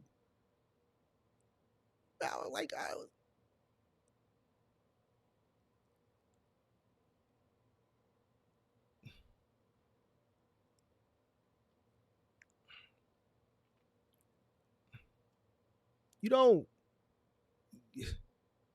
like, bro, I'm trying to get it, bro. It's a timeline on shit. On everything. I got people that gotta eat.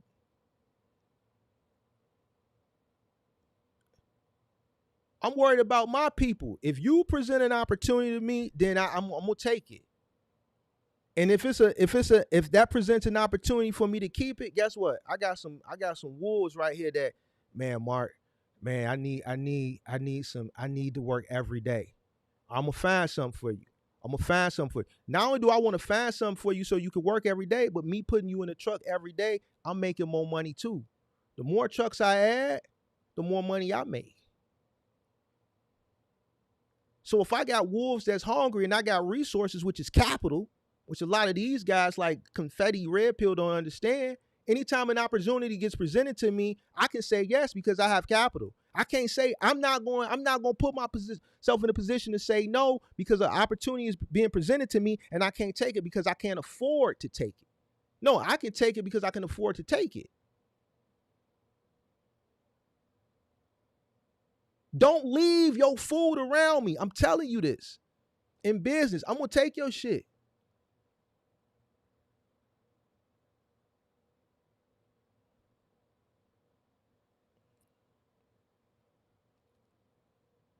Trucking, you think I care? When I invest into a company during a bear market, do you think I care about the person who I sell it to in the height of a bull run, knowing that the market is about to crash? Do you think I care about the fact that they finna lose money? Or do you think I care about the fact that I bought at $1 and now I'm able to sell at $100? Do you think I care that when they buy this at $100, that in a week or 2 weeks or whatever, that this shit ain't gonna be worth $100 anymore? Do you think I care? No, I don't. It's business. Buy for $1, sell for $2. If I can 100x, 1,000x, that's great. How do you make money if you're worried about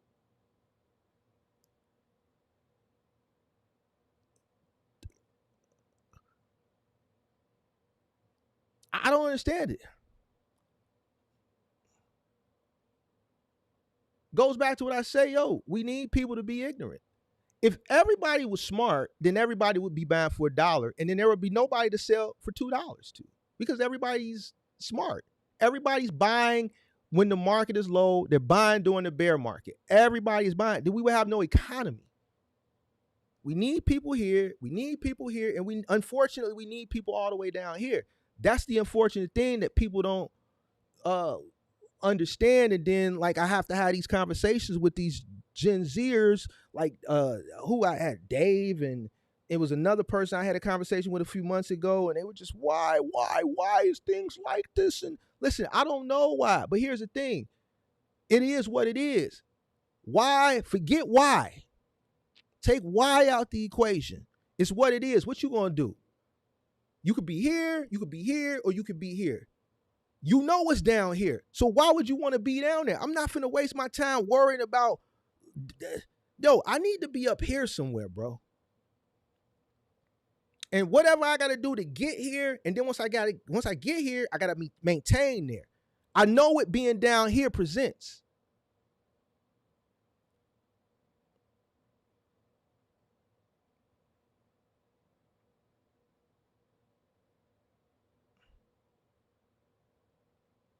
Ben Bauer says, no, I talk about it all the time. I just answered your question. The one thing that would hurt me if I didn't divest during the pandemic would be people. I talk about it all the time. I just answered your question without answering your question directly. In business, when opportunity presents itself to sell and exit, you take it. The time period where you can have workers at your beck and call and have the leverage has expired. The time period where, man, let me not make Mark mad because he's going to take me off the schedule for a week and I ain't going to be able to pay no bills.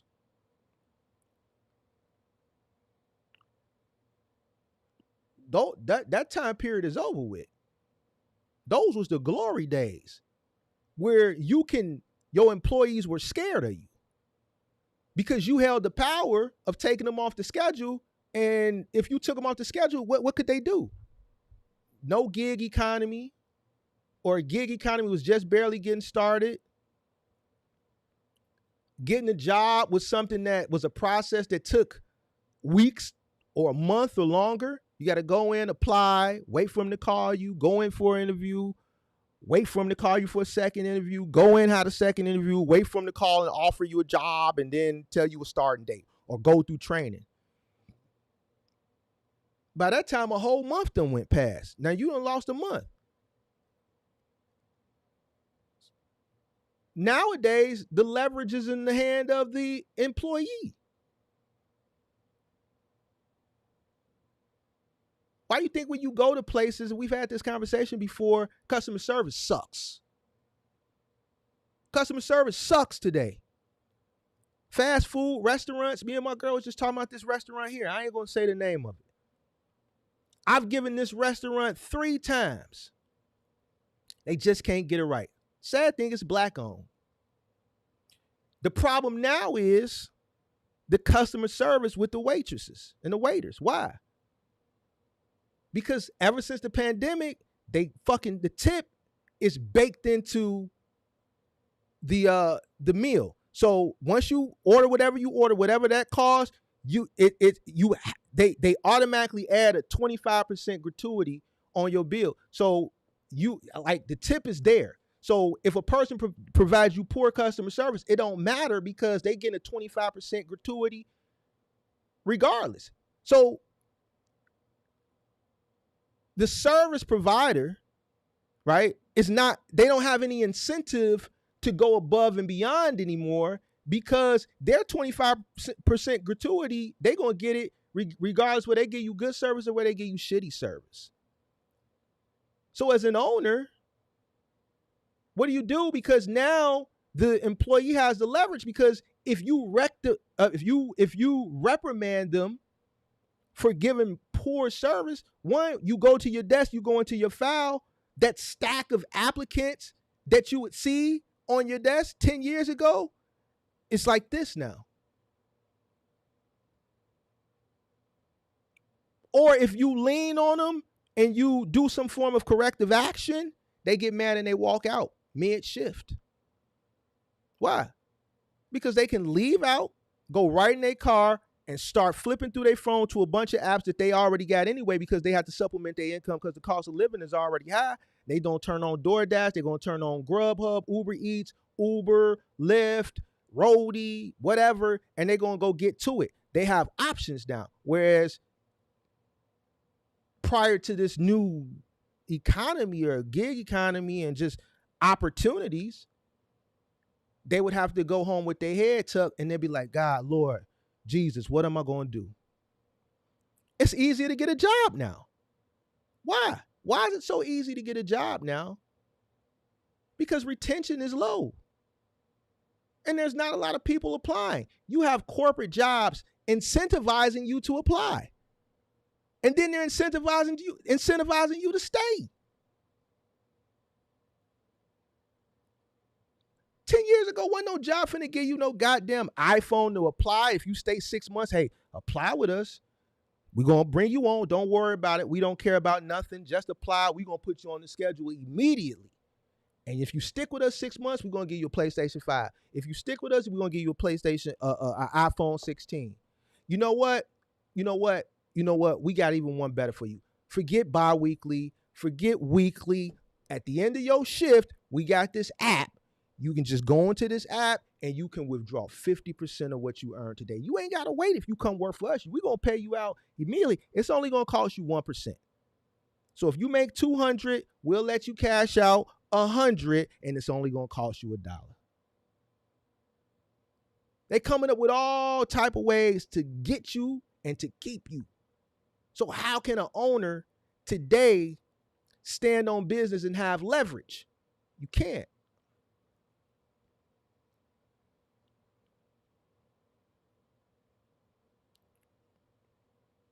So I answered that question before, and I know you new to the channel, but I kind of answered it a few minutes ago when I talked about the exit.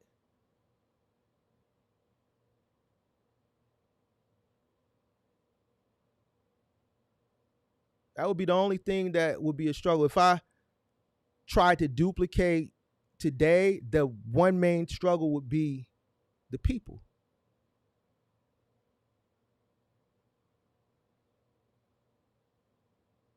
Would be the people. We're in a different time now. Even with a lot of the tactics that I used to do back then, not only would they not work as far as, people would just not go for it, it might come with violence too. Go watch the episode with my employee came up, and he'll tell you some of the tactics that I did. Nigga, I'm ruthless. Fuck around and piss me off if you want to. I'm going to play with your money, and that doesn't mean not pay you. I'm going to give you a week to think about it. You're going to get paid, and I'm going to take you off my schedule. I don't give a fuck about all that shit you talking about.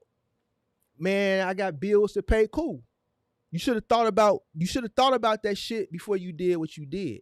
You should have thought about that shit before you thought you could hit somebody's car and not be forthcoming, and I got to hear from it through the broker. You thought you could swipe somebody's car and just come in and say, like, bro, we're insured. Yeah, you fucked up. Yeah, you're going to have to hear my mouth, but you would still be on this schedule.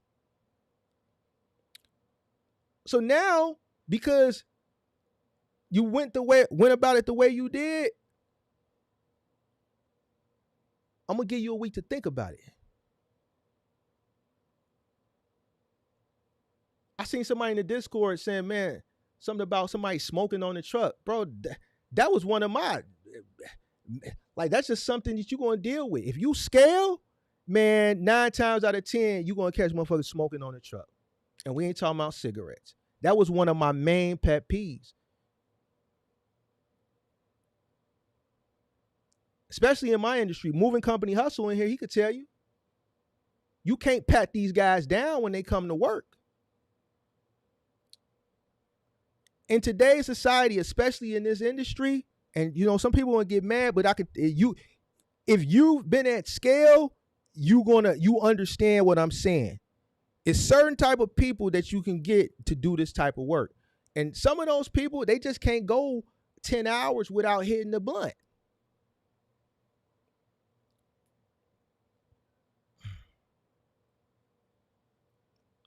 That was one of the main things. When I seen somebody posted in the Discord the other day, it was like deja vu. I'm like, shit, little do they know, they ain't gonna never be able to stop that. The only thing they can do is bitch and complain and try to get somebody to tell on the other person, which they ain't gonna do because they all smoke.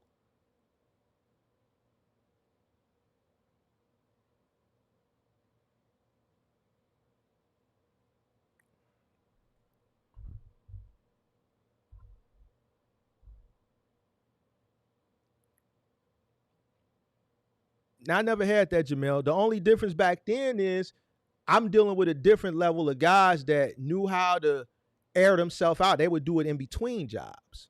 So they would air themselves out. Like, these guys would come to work with multiple shirts because they sweating their shirts out. And So no, I never had those issues because back then, during that time period, 2010s, you still had those early millennials and them late Gen Xers that was working that had the customer in mind. Today, the younger generation, they don't respect anything. They don't respect the customer. They don't respect the authority. Goes back to the example that I used earlier, as far as just look when you go to a fast food restaurant now. Because I know everybody's not in a big market where you may have, these extravagant steakhouses and shit. So just look at it from a fast food restaurant perspective. You go into a fast food restaurant, the person at the counter is texting on their phone. They know you standing there, but they're gonna finish that text message. Can I take your order? No eye contact, no nothing. They texting on their phone. You gotta wait till they finish saying whatever they gotta say. Then they ask you, can they take your order? They take your order. Then they go right over to the fries after they touch their nasty ass phone, and then they scoop your fries like.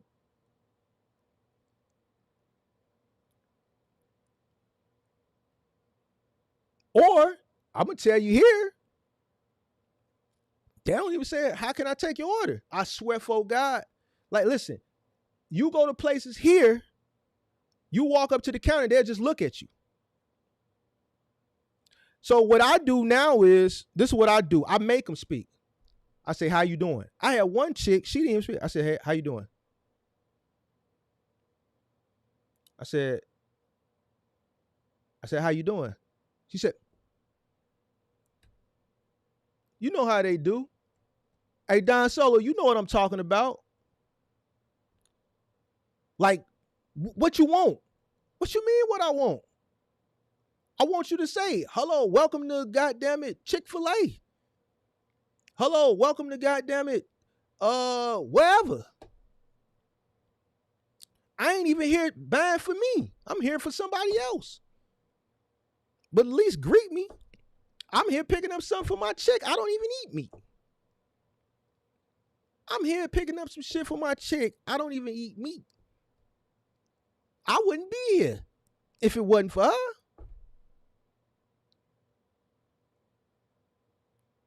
I don't eat Chick-fil-A. You got some goddamn it Impossible shit back there, some Beyond.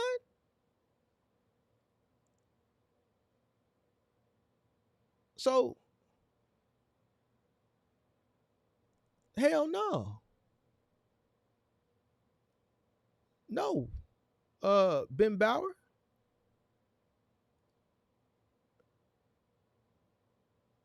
No. I wouldn't listen. I'm not an IC, bro. So I would never do it with the mentality of stopping at one. If you watch my content, one thing, I'm money hungry. One truck is not gonna. If I successfully can do it one time, then I got to do two. Once I get to two, I got to do three. Like once I conquer something, I'm gonna keep going. That's just me, right? So with what I just said, no, because it would be hard. I had to hurt one of these shorties. So no.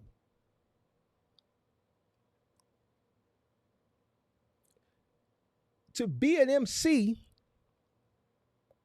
you can't be an MC by yourself. You need people. And people just aren't the trustworthiness and the reliability, I should say, is like day and night in comparison to when I started. For the reasons that I just explained. Like you had to leverage. You can't leverage yourself as a business owner in this industry anymore. It's just too many opportunities for a person that if they want to be insubordinate, it's not your way or the highway anymore. They'll take the highway because the highway ain't empty no more. They ain't even got to get to the highway. As soon as they get to the parking lot, it's game on. So where can I lean on you and scare you to the point where you fall in line? It's just not. No. No. That doesn't mean that you don't do it. You younger. You got the patience to deal. Don't get it like, back then it wasn't met with conflict or challenges when dealing with people. Yes. Yeah, it was challenges, but not the challenges of today. The challenges that I would see a lot of would be like the weed thing, or man, don't put me with this person, or I can't work well with that person, and just bickering and shit like that, bro. Like today, it's like you can't tell a person, look, man, you've been late the past 2 days. I'm gonna have to write you up. Man, fuck this shit. I'm gone, man. Oh man, I'm out of here, bro. You can't J down on a person no more.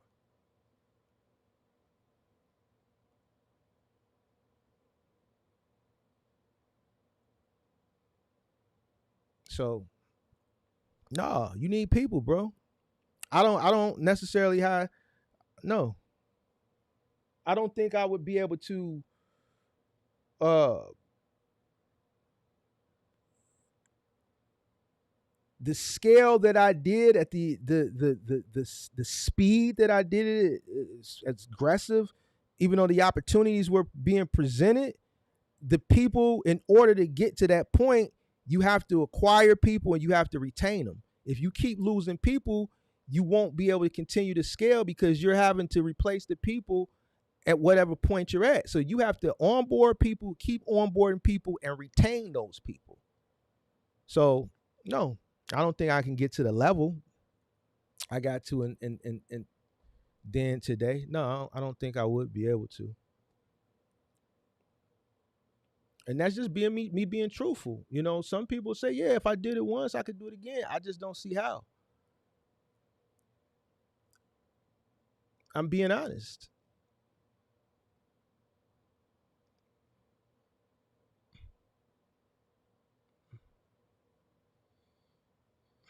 So the people would be my biggest challenge. Um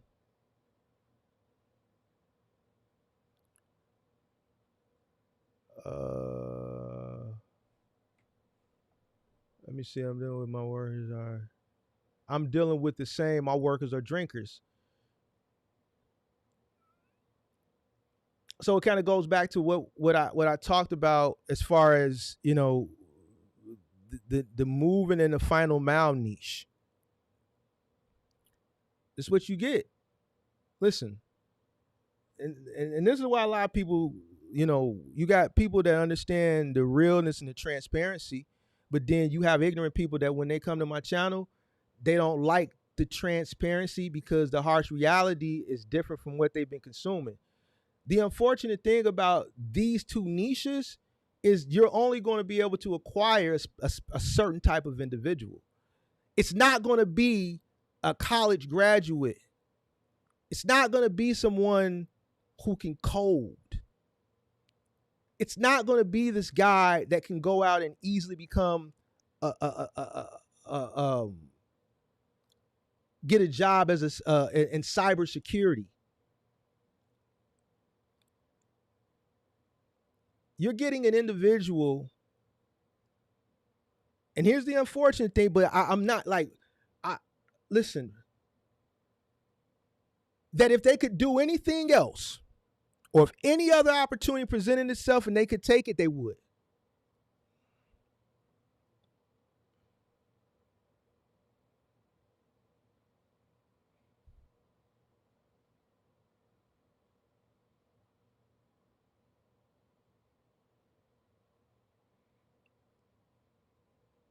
that's another reason why your question, Ben Bauer, no.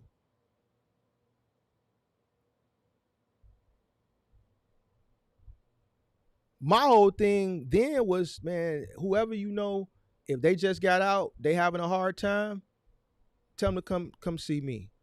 A lot of the times it worked in my favors. A handful of times it bit me in the ass.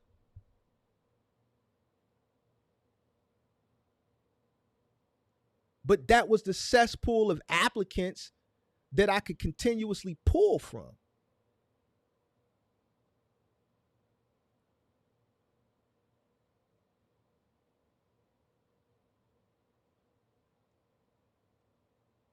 Because no one would give them an opportunity because of the background.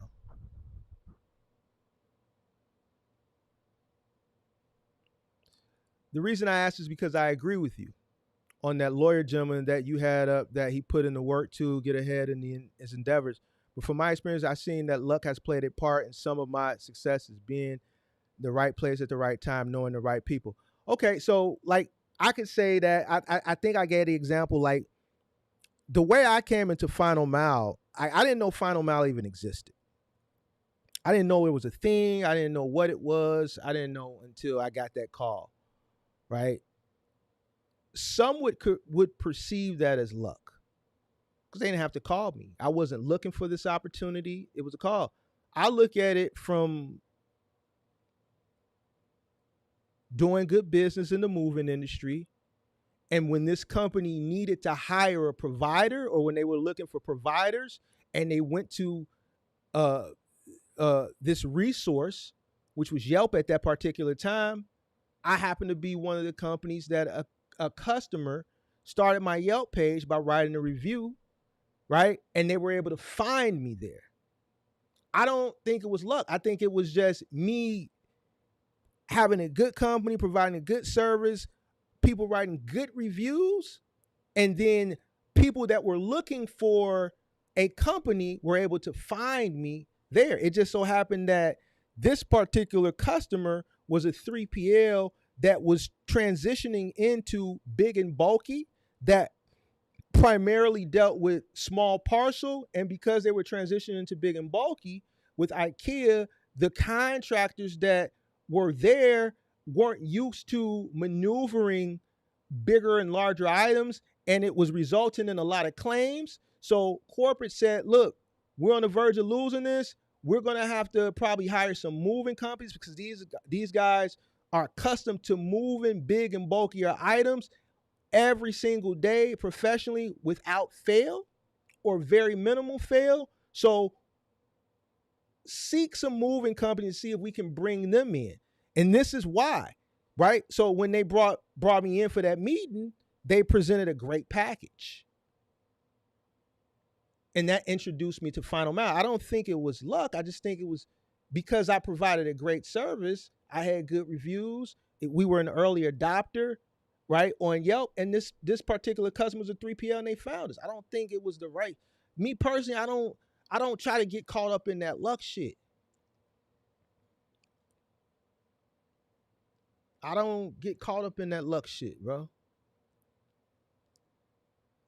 I don't, bro. I think if you work hard, you educate yourself, you strategize, you position yourself, you gonna win.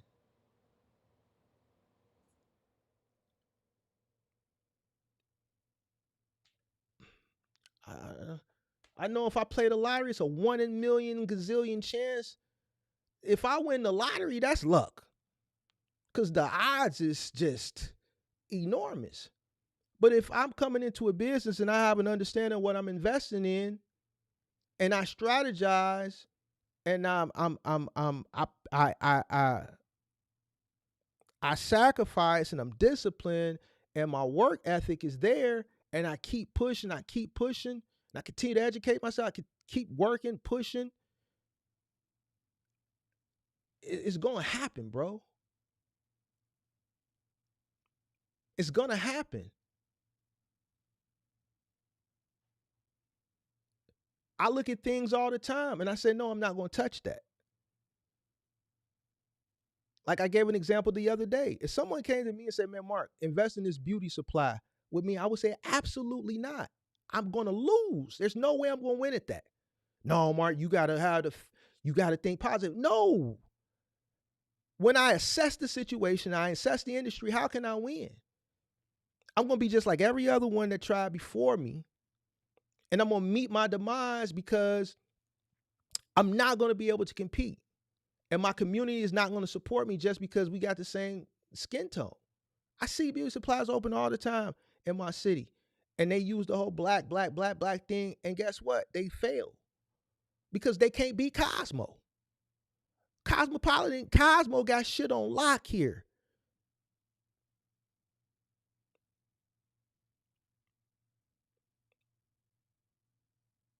They got shit on lock. Why?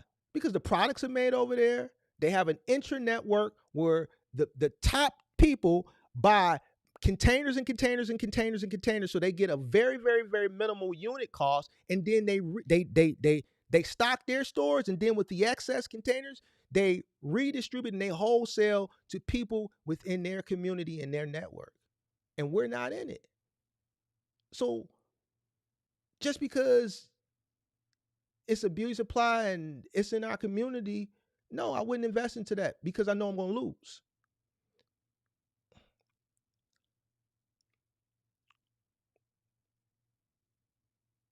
I won't be able to sell and compete because I'm only buying enough units to stock and backstock my store. So my price is going to be higher, and then I'm competing against Cosmo. What is we talking about?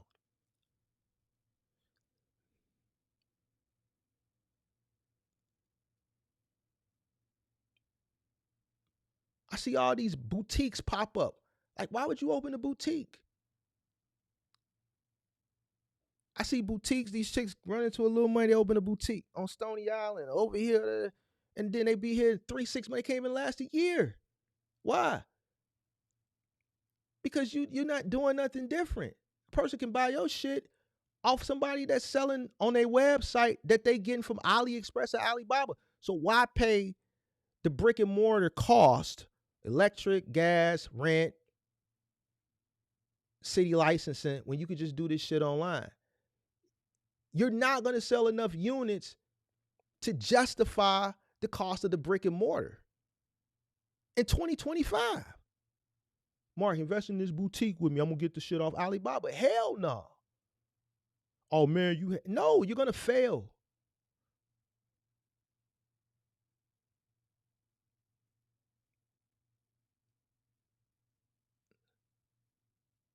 So then it's perceived as negative. That's why I say you got to know how to pick and choose your battles wisely. You got to know how to stick and move.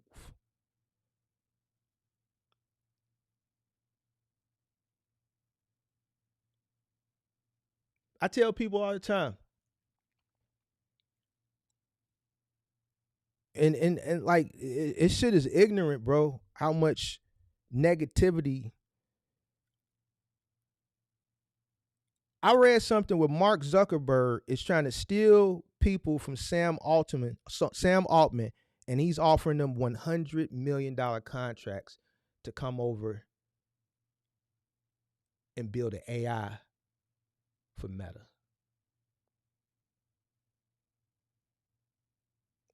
This man giving NBA contracts.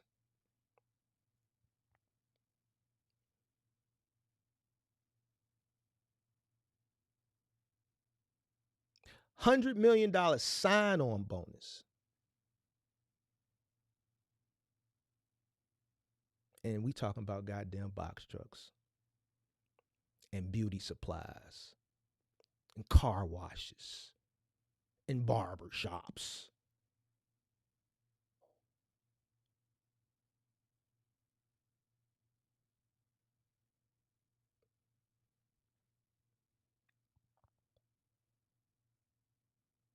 $100 million as an employee sign-on bonus. Go look it up.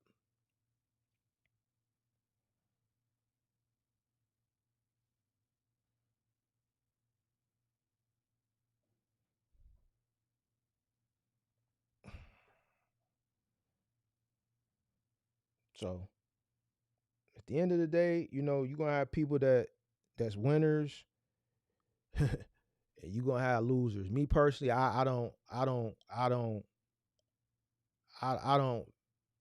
believe in luck, bro. Well, not when it comes to business. I maybe the lottery, maybe gambling, but I feel like you get out of it what you put into it, bro. You get out of it what you put into it. You said you agree nobody won't work no more, too much entitlement. I agree with Mark in a minute, man. She's doing good, man. Appreciate you, man. Glad you're doing well. I haven't seen you in a minute. Yeah, OG doing great, man. Thank you. I appreciate you for asking. Is the cargo van business good? I think everything is good. I think the cargo van business is good depending on how you go about it. I think the box truck business is good depending on how you go about it. It's all about how you go about things, right? But what we see is a lot of people go about things the wrong way. And it's not, you know, they go about things the wrong way because they refuse to do one simple thing. I've been doing this content shit for over 3 years now, and I've been saying the same shit. And then I prove it every time I have a call-in show. Like, y'all don't even see what I'm doing. Some people do. They'll hear me like, man, I see what you're doing. I see what you're doing. Keep doing it. I see what you're doing.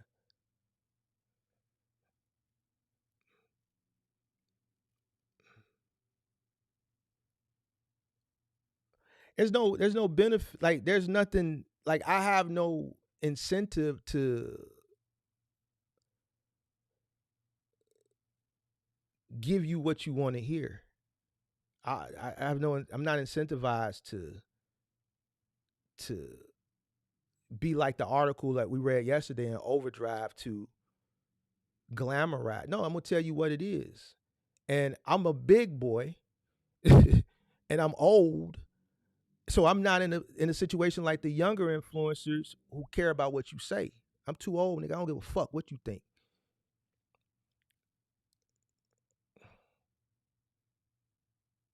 So the only thing you're gonna get is the truth based on my years of experience in this industry and being in this industry prior to an event that shifted the landscape of the industry. So I'm looking at it prior and I'm looking at it afterwards. So I can parallel the two and say, yo, no, you're going about shit the wrong way. Where you're trying to get to and what you're trying to accomplish, I've already done it.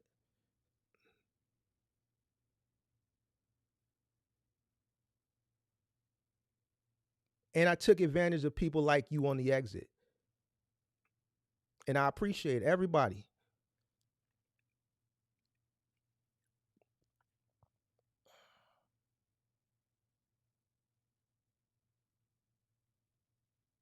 Anything is in this lane, moving, final mile, OTR is what you make of it. If you come in OTR and you're ignorant, you're gonna get ignorant results.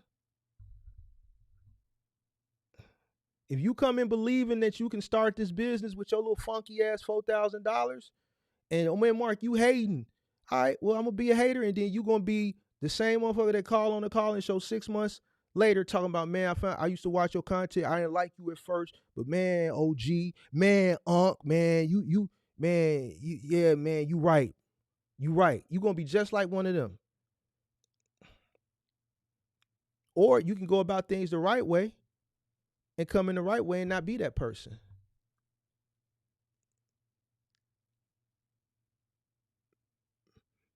You can come into moving and think it's just gonna be sweet. I got a lady right now, I'm trying to get this shit through her head. She don't even like, she missed the last 3 calls because every time I talk to her, it's like I'm telling her the challenges that she is gonna face, and then she started to face them. It's like God just was putting them in front of her. As soon as I talk about it, I said, yo, you gonna have these challenges. Like all that women empowerment shit, like, listen, check this out, pimp. It's a male dominated, it's gonna be hard for you. You a woman. You trying to start a moving company. How you going to J down and reprimand somebody when you ain't did the work? You can't train them. You can't show them how to do it. You don't understand what they're telling you because you never physically did it. They know you ain't did it. So you're going to have a hard time. A week later,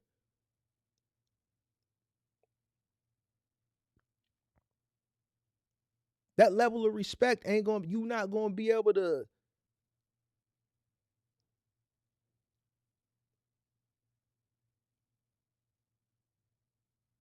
You get out of it what you put into it. You got to get out there and you got to build, especially at the beginning, alongside. Why? Because you learning yourself.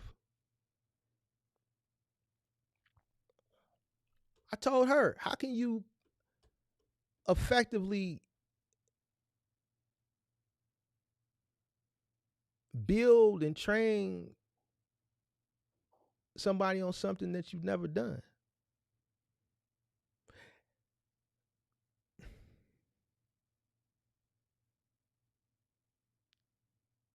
People don't like to hear that shit.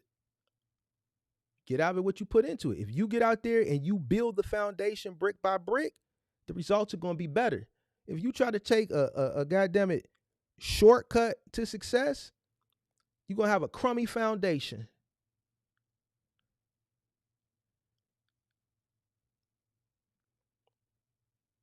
The difference between a person who tries to take a shortcut and a person who goes the correct way and builds the foundation properly is like a person who got a frame house and a person who got a brick house. That person that got that brick house, they're going to be able to weather a lot that frame house can't. Nigga, I'll huff and puff and blow your house. That frame house, I'm going to huff and puff and blow that bitch down. That brick house, ooh, it can handle a lot more because it was built on a good solid foundation. It was built with bricks and it wasn't built with frame, and the foundation ain't shoddy.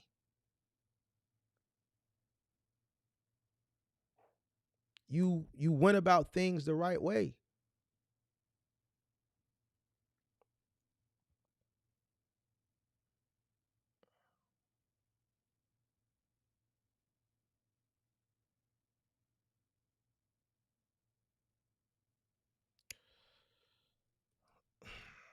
If the freight rates are back to the old normal and everything else like rent is going up,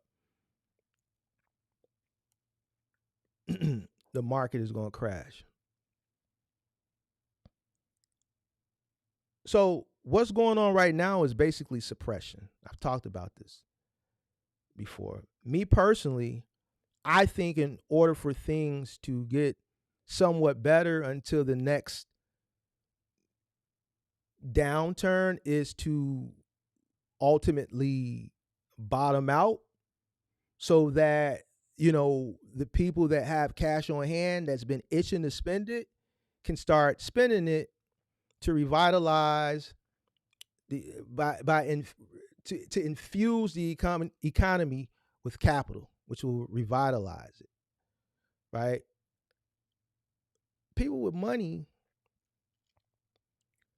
buy low and they sell high.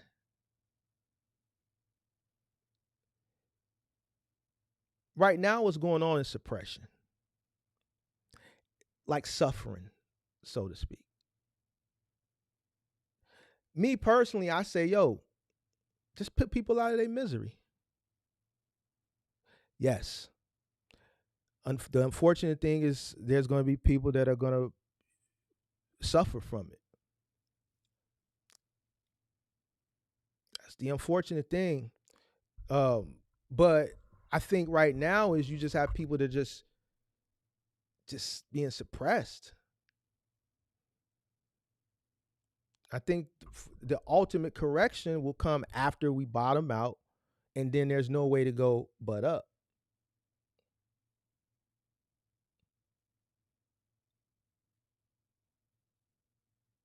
You know, so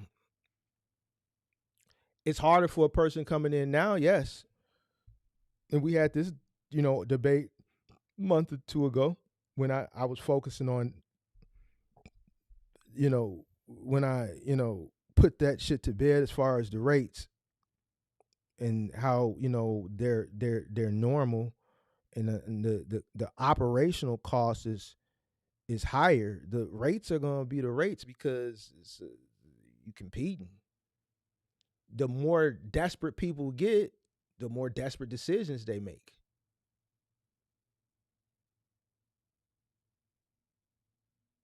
So as a business owner that's competing in this type of competitive landscape, you have to keep that in mind. You're not going to be able to do nothing about that. You can't do nothing about that. Let me tell you something. You got some people that's out there doing it ignorantly. You got some people out there doing shit knowingly. But your plight and their plight is different.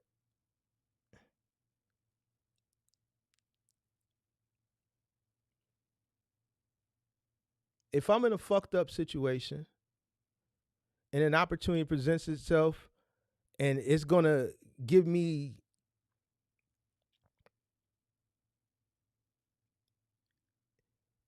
immediate,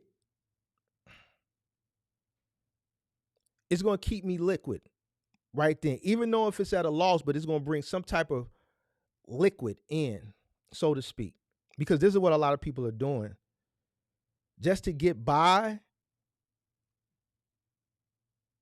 What makes you think that person, whether it's right or wrong, is not going to do that based on your wanting them to have this camaraderie to ultimately make the space better as far as the rates for everybody? That shit ain't gonna happen, right? You got too much ignorance, you got too much desperation, and then you got people like the foreigners who live out of their truck. I know a guy who lives out of his truck, has no home. His name is Ron. We talked to him on the channel before. I called him. He has no house. He has no apartment. His truck is his house.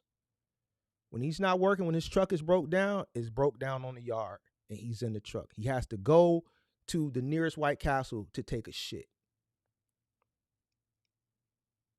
He can run cheaper than you. He's like one of those dirty truckers you see that when you see them get out their truck, they got the shirt. It used to be white, but now it's yellow with the stains on it. And then they walk in and they smell, and everything he owns is in that truck.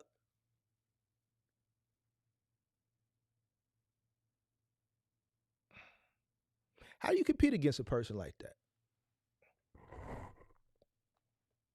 When you got to pay yourself and you got to make enough to pay yourself to take care of the business, cash for the business,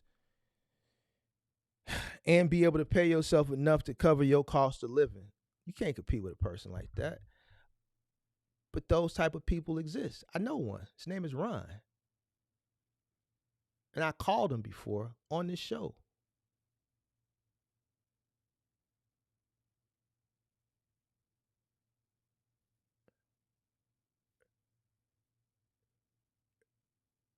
So you can't compete. You got foreigners that are here that are living out the truck, that's running up a bag so they can send it back. You got Americans here that are living out their truck. We did I gotta get out of here. I did and I might redo it because I have way bigger following now than I had then. A trucker who lived on his truck. He's a box truck guy. White guy. Not even a guy of color. He's a white guy. Lives on his truck, on his box truck. His wife passed. He came off the road to the funeral, and as soon as the funeral was over, he got right back on the road. He couldn't afford to grieve. But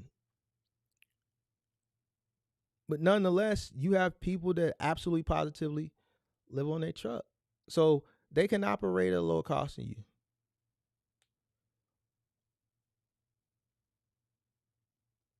It doesn't take them much to get by.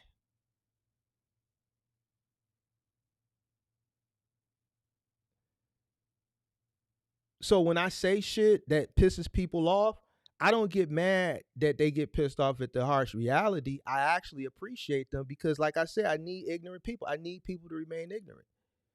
I say that to the people that are novice that are coming in, so you have a full understanding of the competition pool and the landscape of you're entering. You're just not entering into a cess full of people that have a similar situation as you. Your situation is not everybody's situation.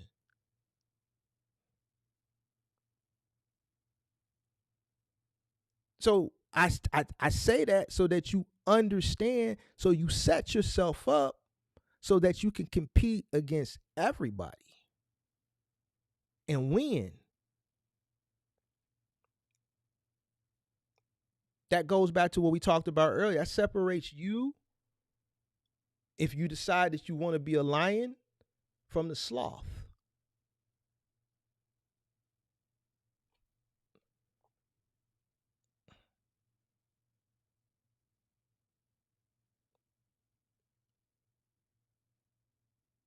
You want to be the lion or you want to be the sloth?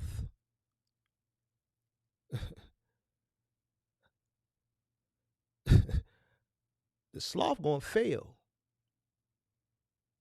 eventually. The lion just gonna keep stepping on shit. I feel this tangible desperation in my generation. The divide between the haves and the have-nots is getting bigger. I talked about this a year ago. Most of us don't see the light at the end of the tunnel. That's a good observation, young man. That's a good observation for a Gen Zer.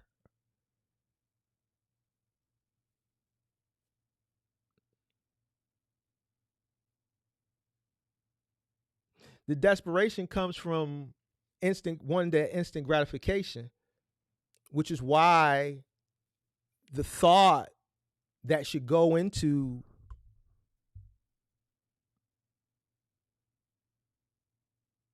doing something that's life-changing, like starting a business, is not there. There's another content creator, and I just don't understand. I would love to have a conversation with this guy, but it'll never happen because for this person to be as old as he, I just don't understand why, you got this just do it mentality. That's not what we should be preaching to the young generation. We should teach them to not just do it, but do it after they have acquired the tools and the resources to do it the correct way. Telling a young person to just do it, you're no better than a 20-something-year-old influencer that's just trying to make money off of them, off of selling the hype. When people enter into business, especially now, the pandemic is over, so ain't no more free bands. People are using real money that they worked hard for, or let's say they borrowed, whatever. It's not just do it and figure it out along the way. That's the stupidest shit I've ever heard.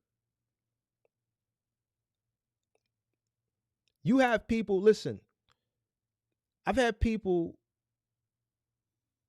because I started creating content when the shit started to happen, there was people that I was talking to that had invested everything into this shit during the pandemic. There was a lady we talked to that had took out the money that she had been saving for a child's college tuition was $30,000. She lost it.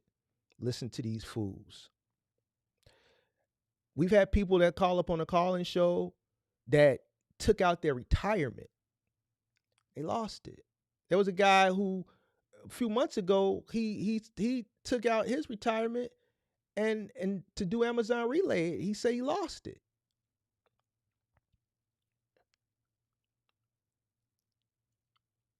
So no, I don't agree. And that's why I would love to have a conversation, because to tell someone to just do it, if you sit around and you wait and you think no. I'm gonna tell you one thing. This industry ain't going nowhere.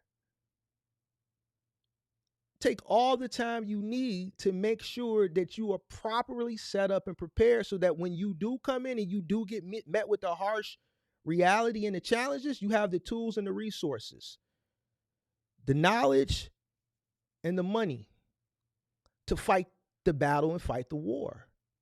If you come into a battle or you come into a war and you're not properly prepared, you're going to meet your demise. You're going to fall into 90%.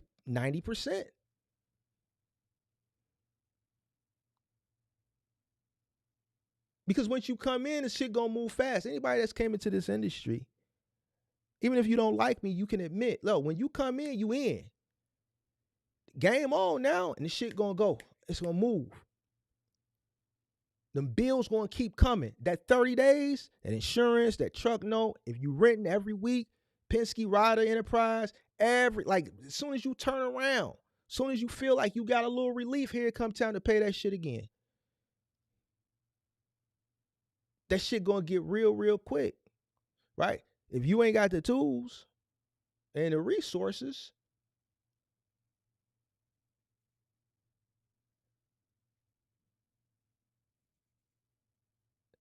you going to meet your demise. You ain't ready for war. War is strategy, and people who got the money win wars. The money is your soldiers. You ain't got no soldiers. That's why every time a person go to that video, they get upset. It's because the truth hurts. The truth hurting they goofy ass. You ain't got no soldiers. How you gonna go to war with no soldiers?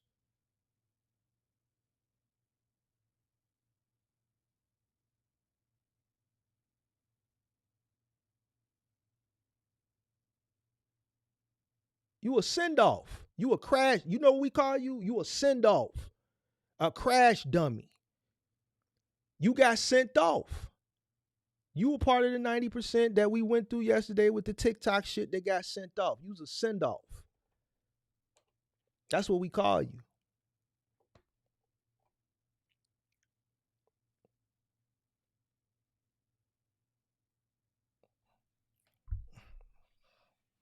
There goes some education for your ass.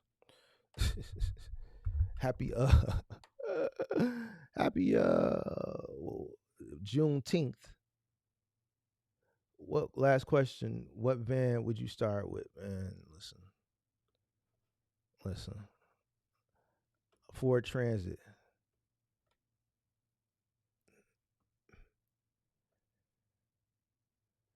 Ford Transit. I like Ford Transit. I like the long roof. I like the extended length high roof.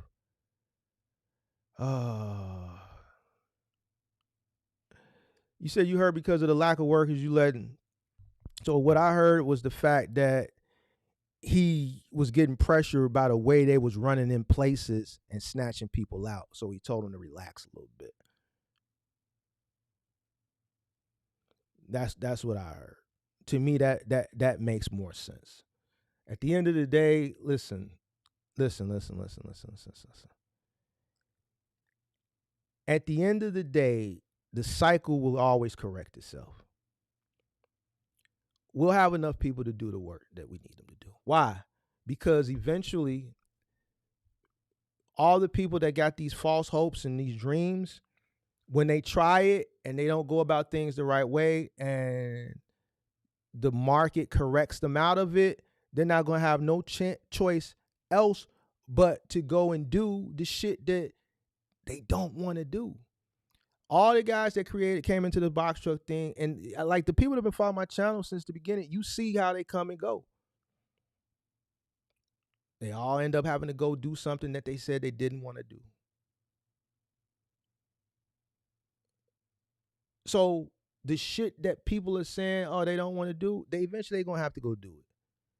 The market always going to correct itself. And if you ain't with it and you don't go about things the right way, you're going to get corrected out.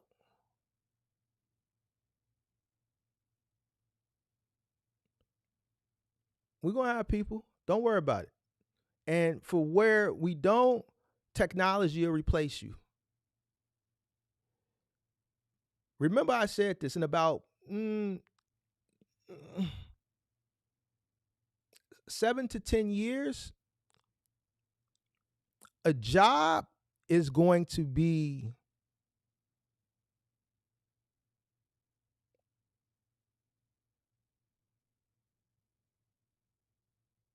a privilege.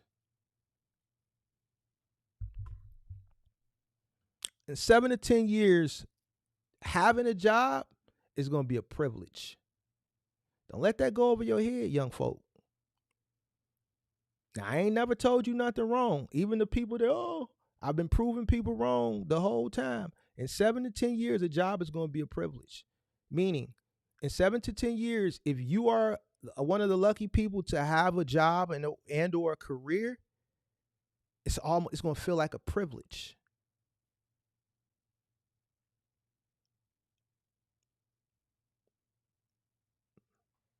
Don't let that shit go over your head. Keep doing the dumb shit.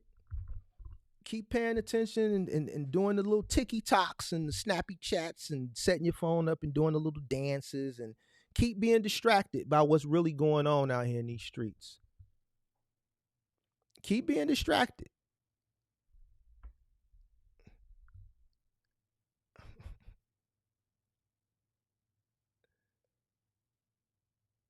Keep on being distracted with this dumb shit.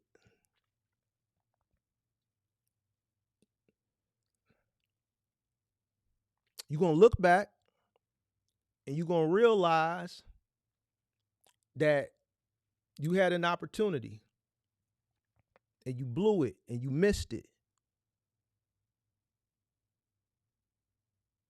because you allowed yourself to be distracted with dumb shit, and or you just, acted like a goddamn middle American and you didn't want to educate yourself on shit that you was entering into, like box trucking and shit to come. Like, there's so much opportunity right now, and there's a lot of things that I'm involved in. I don't talk about it. There's so much opportunity out here right now, it's pathetic. I stopped saying shit, bro. There's so much opportunity out here right now. It's pathetic. And it ain't in box trucking.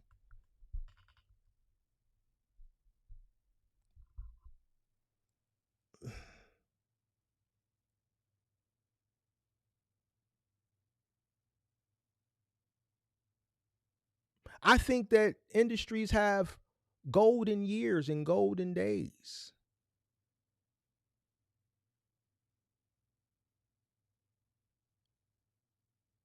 I think early adopters are the ones that always win. There's a lot of opportunity right now to be an early adopter in things that are outside of trucking, that the cost of entry is very minimal. And you'll make way more money with way less headache. And I'm a guy that's one at trucking. And I'm telling you this.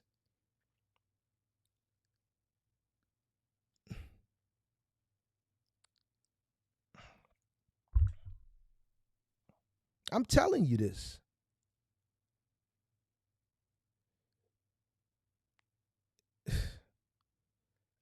Pippi, because you know why I stopped? Because I had to realize that the people that want it, they know how to get it and they know how to consume it. And we can't keep wasting our breath on ignorance like this dumb shit here. We can't keep wasting our breath. We can't keep saving people. We need people to say dumb shit. We need people to think that they're smarter while they're searching to come in because I hurt their feelings because they thought they could start a box truck business, and then they say dumb shit like, last time I checked, insurance on the truck is by far the biggest expense. We need people to remain ignorant like that. We want him to remain ignorant. We want him to keep thinking that, because he thinks that what I'm saying is wrong, and hey, he doesn't know how old I am and how long of a veteran I am. And while he's trying to come and talk bad about me because my video hurt his feelings, because the truth hurt him, he says the last time I checked, insurance on the truck is by far the biggest expense. Anybody that's in trucking knows that doesn't even make sense.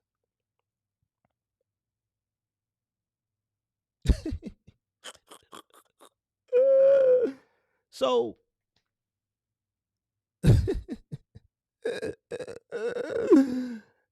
no.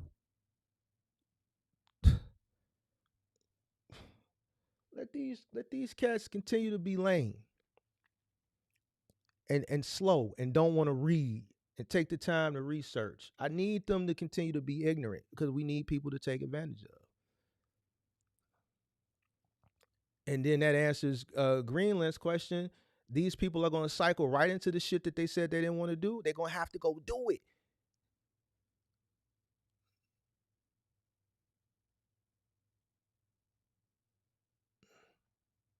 And I'm going to be the asshole that told you.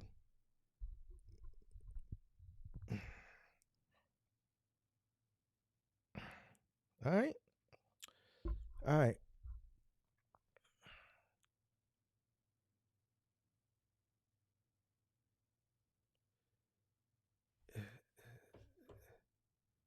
Easier. It wasn't supposed to be used to take folks' jobs at the scale it is, like how it is in current. Be used to take. What y'all talking about? Oh, AI is taking over quicker than most expect. I haven't said that. I've heard a lot of people say AI has been pushed in a way that it wasn't supposed to be originally. AI was supposed to make folks' lives easier. That's something I talked about last week. As time goes on, technology advances a lot quicker. And what people see right now, like they're going to remember this. It's sort of kind of like me remembering the .com bubble. Right? And I know that some of y'all like, what the fuck is a .com bubble? That means you were shorty. You were shorty to me. The .com bubble came and it was like a whole, it was like we were this way one day and then we were like that, man. We could do a lot of things, shit that way, the way we, so like music, for example, the way we would have to go, it took work to acquire music. The .com came, shit, nigga, we could just go to Napster and whatever we needed was right there. We didn't have to go to Sam Goody. We didn't have to go to Musicland. We didn't have to leave our house. As long as we had that computer at the crib, nigga, we could have anything we wanted. AI is now, here we are 25 years later, and technology is scaling a lot faster than it did in any other generation, because it's the smarter it gets, the quicker technology advances. And that's the scary part.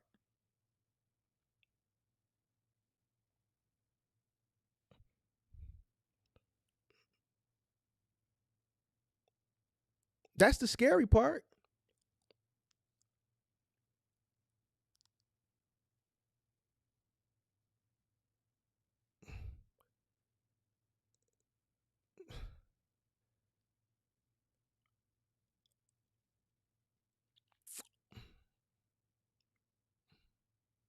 So, you know, I just can't sit up here and, I just can't do it, bro. I can't sit up here. Nah, I'm transparent, bro. And I know a lot of people don't like it, but fuck them, bro. It's just what it is, bro. Keep doing dumb shit. Keep saying dumb shit. And guess what? You're going to wake up 5 to 10 years and you're going to regret that shit. Mark, call some people today, man. I ain't calling nobody today. I'm finna go get my second one in for the day. We training for a marathon, big dog.